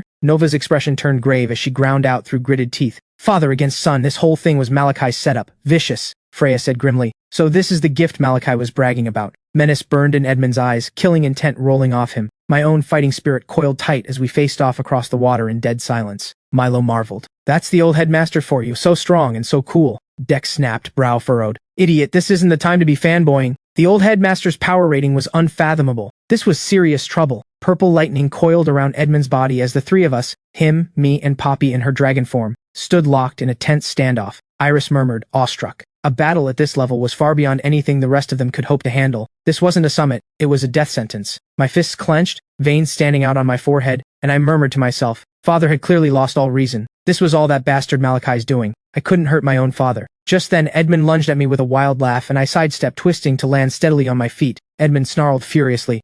Ronan, you'd throw away the chance to rule the entire world, just to keep company with these ants? I have no use for a washout son like you. Die. The words had barely left his mouth when a crushing punch came at me. I didn't fight it head on, letting myself drop straight into the ocean instead. Edmund said coldly, mocking, Don't bother pretending. My master's already calculated your power rating precisely. That hit alone wouldn't be enough to kill you. So let your father test your true limits properly. Hidden beneath the water, I thought to myself desperately. What now? Edmund laughed without restraint, purple lightning crackling wildly around him. I calculated inwardly, unless I could somehow reach my father's consciousness directly, and force his sanity back with an artifact, but his fighting will was overwhelming, unless someone could hold him off. Edmund laughed wildly, radiating an air of absolute supremacy. Elena seemed to read my thoughts, murmuring, Forgive me, sir. Before she'd finished speaking, she unleashed the heaven-shattering kick without warning. A brutal sweeping kick sent Edmund flying, blood spraying from his mouth. Elena settled back into a steady stance, her strike complete. I watched, dread twisting in my chest. Professor Marsh, no. There was no way she could match my father. Before he'd vanished, he'd had the entire Skyreach cauldron at his disposal. And after years of Malachi's alterations, Shikigami genes had to be fused into him by now. His power rating had to be above 100,000, at a conservative estimate. Besides me, no one in Varelia, no, in the entire world, could match him. Elena called out to everyone loudly. Headmaster Ashworth can't bring himself to strike his own father, but there has to be a way to break Malachi's control over him. We need to buy Headmaster Ashworth the time he needs. Edmund teleported directly in front of Elena, a punch wreathed in purple lightning crashing toward her without warning. I flashed in front of her, taking the blow head on, the overwhelming force detonating waves across the entire sea. I pulled Elena back to safety, steadying her with a hand, asking gravely, Professor Marsh, are you all right? Elena said quickly, I'm fine, Headmaster. The purple lightning around Edmund grew more violent, more savage by the second. Caleb called out loudly, the Headmaster's always been the one looking out for us. Now it's our turn to pay that back. Everyone, together. The moment he finished, a massive water dragon tore through the waves, charging straight at Edmund. Edmund scoffed, condensing his lightning into a dense barrier, but Caleb charged forward without a shred of hesitation. Freya threw a punch straight at Edmund, but he caught her by the throat with a single hand, pinning her in place. Milo and Dex struck in perfect coordination from behind, and the combined blow sent Edmund flying. Edmund wiped the blood from his cheek, scoffing. Ants are ants.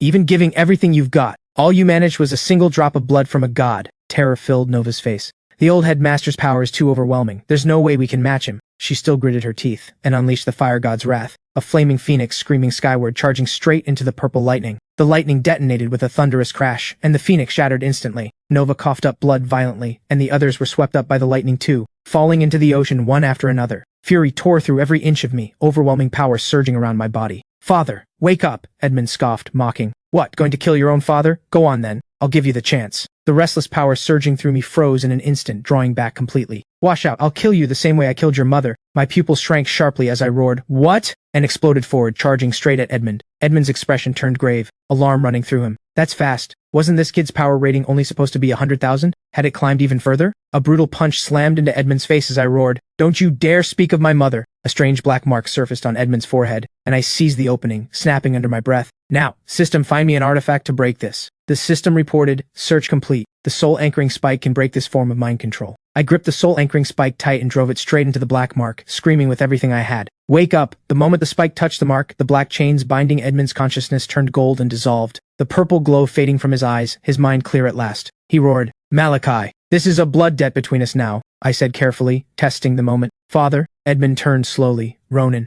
I closed the distance in an instant and pulled him into a tight embrace. Emotion overwhelmed Edmund's voice. Son, it's you! It's really you! Elena's eyes reddened as she wiped away tears. He's himself again. Thank God. Joy filled Edmund's voice. Look at you. You've become so strong. I stayed silent for a long moment before asking gravely, Father, is Mother really gone? Tears slid down Edmund's face. Your mother didn't survive the Shikigami alterations. Fury flared through me. So Malachi's the one who killed her. Edmund's expression turned grave. That's right, that bastard's body is fused with an enormous amount of Shikigami genetics. And he's got more than 30,000 hostages from Virelia under his control. My strength alone was never enough to stand against him, I said resolute. Then father and son will fight together, for Mother, and for all of Virelia. Meanwhile in Karena, Malachi murmured under his breath. Ronan had actually broken the puppet control over Edmund. Fine, even better. He'd just turn father and son into Shikigami together. Come then. He'd be waiting for them at the summit. Ha ha ha. Malachi opened the door of his lab and stepped out.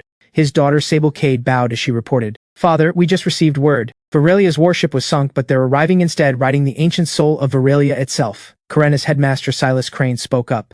Sir, if Ronan could break your control spell, his power rating must be at least 100,000. Malachi laughed loudly. 100,000. Now that's a specimen worthy of being called top tier, Sable said, brimming with pride. They still have no idea why this summit's fatality rate is so high every year. Nearly every teacher and student from Virelia's ended up as one of Father's specimens. Ha ha ha, Silas said with total confidence. Ronan and his people won't be any different. Malachi declared, dripping with arrogance. All of Karena will witness me claim the ultimate specimen and forge the ultimate Shikigami. Virelia will become nothing more than Karena's vassal state. The three of them laughed without restraint, lost in their own delusions of grandeur. Malachi roared, let the hunt begin. Just then, the mighty Virelia Karena array rose up from the surface of the sea. I gasped. What's this? Edmund explained. The Virelia Karena array appearing means the world's strongest university summit has officially begun.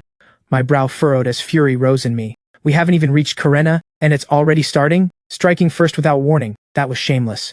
We've gotten too far separated from the rest of our people, Edmund said slowly. Knowing Malachi, he'll have sent Sable and Silas to ambush the main group already, I murmured. Sable and Silas. Edmund said gravely. That's right. Sable's Malachi's daughter. After heavy Shikigami modification, her power rating already hit 70,000 3 years ago.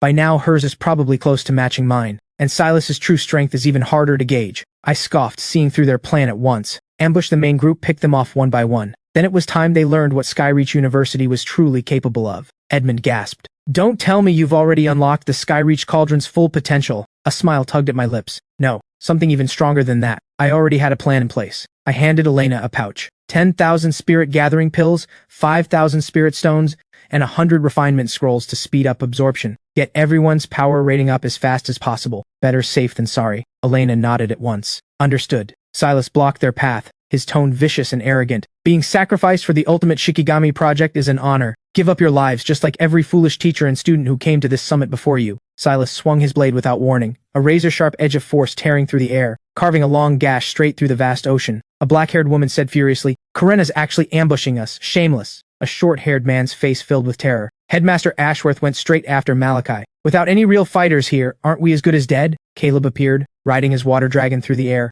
his voice ringing out. Skyreach's first disciple is here. Let me show you exactly what Skyreach is made of. Ha ha ha. Silas thought to himself, taken aback. He'd actually blocked that strike. Guess everyone at Skyreach was worthy of being a fine specimen. Might as well collect the whole lot. Caleb unleashed the water dragon's fist, his roaring dragon tearing through the air at breakneck speed. Silas teleported to dodge instantly, but the dragon pursued relentlessly. The two of them locked in an ongoing clash. He seized a moment to break free, scoffing coldly as he swung his blade in a wide arc, its razor edge slamming straight into Dex's incoming strike. Milo summoned his Reaper avatar, the scythe swinging out and clashing thunderously against Silas's blade. Sable hovered in the air, her eyes savage as she snarled. With Ronan and Edmund gone, let's see what you've got left to block me with. Die, all of you. She took a draw from her pipe, and crimson smoke rings spilled out, wrapping around her entirely. In an instant, she transformed into a crimson serpent Shikigami, its massive jaws snapping open, shrieking furiously at everyone around it. Elena raced across the water's surface and drove a brutal kick into the crimson serpent, sending the massive beast staggering backward. Freya gathered her full strength and charged in, slamming a punch straight into its skull. Right behind her, Nova landed a devastating strike on a vital point, and the serpent, racked with pain, lost its balance and crashed down into the ocean. The crowd cheered them on. Incredible! No wonder they're Virelia's strongest school. Malachi looked out at the gathered crowd of Karena's people, laughing wildly. Today is the day Karena becomes the mightiest empire in the world. Just then, my father and I arrived at the arena. Edmund pointed at Malachi, roaring with fury. Dream on. Today's the day you die. I said venomously, you killed my mother. I'm going to make you pay in blood. Malachi's arrogance only grew. The ultimate Shikigami fusion project is nearly complete. All I needed was one final top-tier specimen as a catalyst. And here you are, delivering yourselves right to my door. 100,000 rated specimen. I'll take it. Before he could finish, My fist crashed into him, sending Malachi flying, blood spraying from his mouth. Shock-filled Edmund's face as alarm ran through him. One punch. His son's power rating really was far beyond 100,000. Malachi transformed into a massive octopus Shikigami, laughing as he crashed to the ground. Impressive, but you don't actually think that's enough to beat me, do you? I'm the very embodiment of the ultimate Shikigami. Edmund's pupils contracted sharply, shock crashing through him. So this was the ultimate Shikigami Malachi had spent so long engineering. It seemed only father and son fighting together with everything they had could possibly. The thought hadn't even finished forming when I threw a punch, slamming the ultimate Shikigami straight into the ground. Edmund's jaw dropped. What? Even the ultimate Shikigami taken down with a single punch? Just how strong had his son actually become? I scoffed. Ultimate Shikigami? What a load of garbage. Disbelief flooded Malachi's face. That's impossible. The first stage of his ultimate Shikigami wiped out in a single punch. Had his intel been wrong? This man's power rating must already exceed 150,000. Malachi hauled himself up, laughing without pause. That was just the appetizer. Let me show you the ultimate Shikigami's real strength. The ultimate Shikigami awakened to 50% of its power. A brown-haired woman gasped in admiration. No one could possibly stand against power like that. A brown-haired man echoed the praise. That's Master Malachi for you, the strongest headmaster Karenna has ever seen, Edmund muttered to himself. He'd never imagined the Shikigami had a second stage in reserve. Could the two of them together actually take this down? The ultimate Shikigami threw its head back and laughed as Karenna's crowd cheered wildly. I said flatly, 190,000 a trash. Not even good enough to spar with Skyreach University. Get out of my sight. The words had barely left me when I threw another punch straight into its face, and the ultimate Shikigami shattered apart on the spot. A woman in red clutched her head in horror. Another single punch, that's impossible. A man in black couldn't believe his eyes. Malachi getting completely dominated. This had to be a dream. Malachi's composure shattered entirely. 190,000 and he'd been called trash. Everything he'd spent his life engineering was nothing but a joke to Ronan. This couldn't be happening. The ultimate Shikigami awakened to 100% of its power. Edmund looked up as purple lightning tore wildly across the arena. The ultimate Shikigami advancing slowly. Edmund murmured under his breath. Without a proper catalyst, forcing a full awakening of power like that, Malachi would inevitably be consumed by his own Shikigami and turned into a monster, Malachi said, brimming with pride. How's this power feel? A rating of 350,000. Even the greatest powerhouses from before the age of decline would have no choice but to die facing me now, a long-haired woman said with certainty. This is Master Malachi at his absolute peak. Ronan's finished. A man in leather gasped. 350,000. My god, that's basically a true god of war. The ultimate Shikigami roared. I am invincible now. Panic tore through Malachi's voice. No. The ultimate Shikigami seizing control of my mind.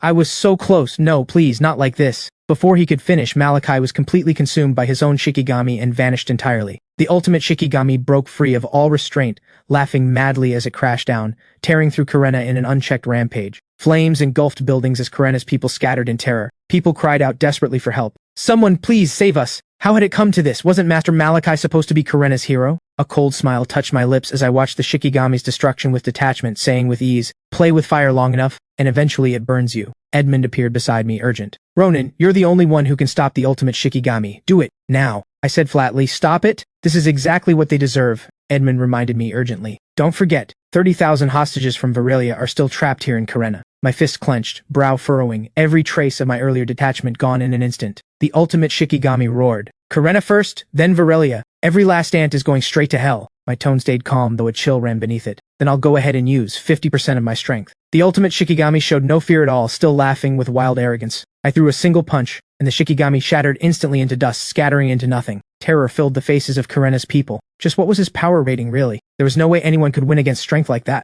Edmund said, awestruck. His son's strength was enough to make anyone despair. The rest of Skyreach's group came bursting through the sky, Caleb calling out loudly. Let's have ourselves one epic showdown. Nova leaned in and murmured near Caleb's ear. Caleb, I think we're a little late. As far as the eye could see, Karenna lay in ruins, shattered walls and rubble stretching to the horizon. Back home, General Reed thought to himself, going over the intelligence sent before the warship went down. This Shikigami conspiracy was far beyond anything they could hope to handle alone. He had no idea how things were going on Ronan's end. Ronan, all of you, please, come back safe. Lost in thought, General Reed let out a heavy sigh. A soldier came rushing in. General, we just received word. Ronan's defeated Malachi, and he's rescued all the missing teachers and students, over 30,000 of them. Karenna has officially declared its surrender. General Reed froze for a moment. What? That's our hero of Virelia, all right? Emotion overwhelmed him to the point of tears as he said, choked up, get this news to everyone, now. Within moments, news of Skyreach University's championship at the summit spread through every street and alley of Dragon City. Massive banners of my portrait cycled across the city's screens, the whole city electric with pride, cheers rolling on without end. Elena took my hand, saying with ease, Skyreach University is the top school in all of Virelia now. We're going to be busy for a long time to come. I looked at her, saying gently, "Guess that means a lot of hard work ahead for you, Professor Marsh," Elena asked, curious. "And what about you?" I laughed heartily, stretching my arms wide, calling out loudly, "Retiring, obviously. Time to actually enjoy life." Ha ha ha ha.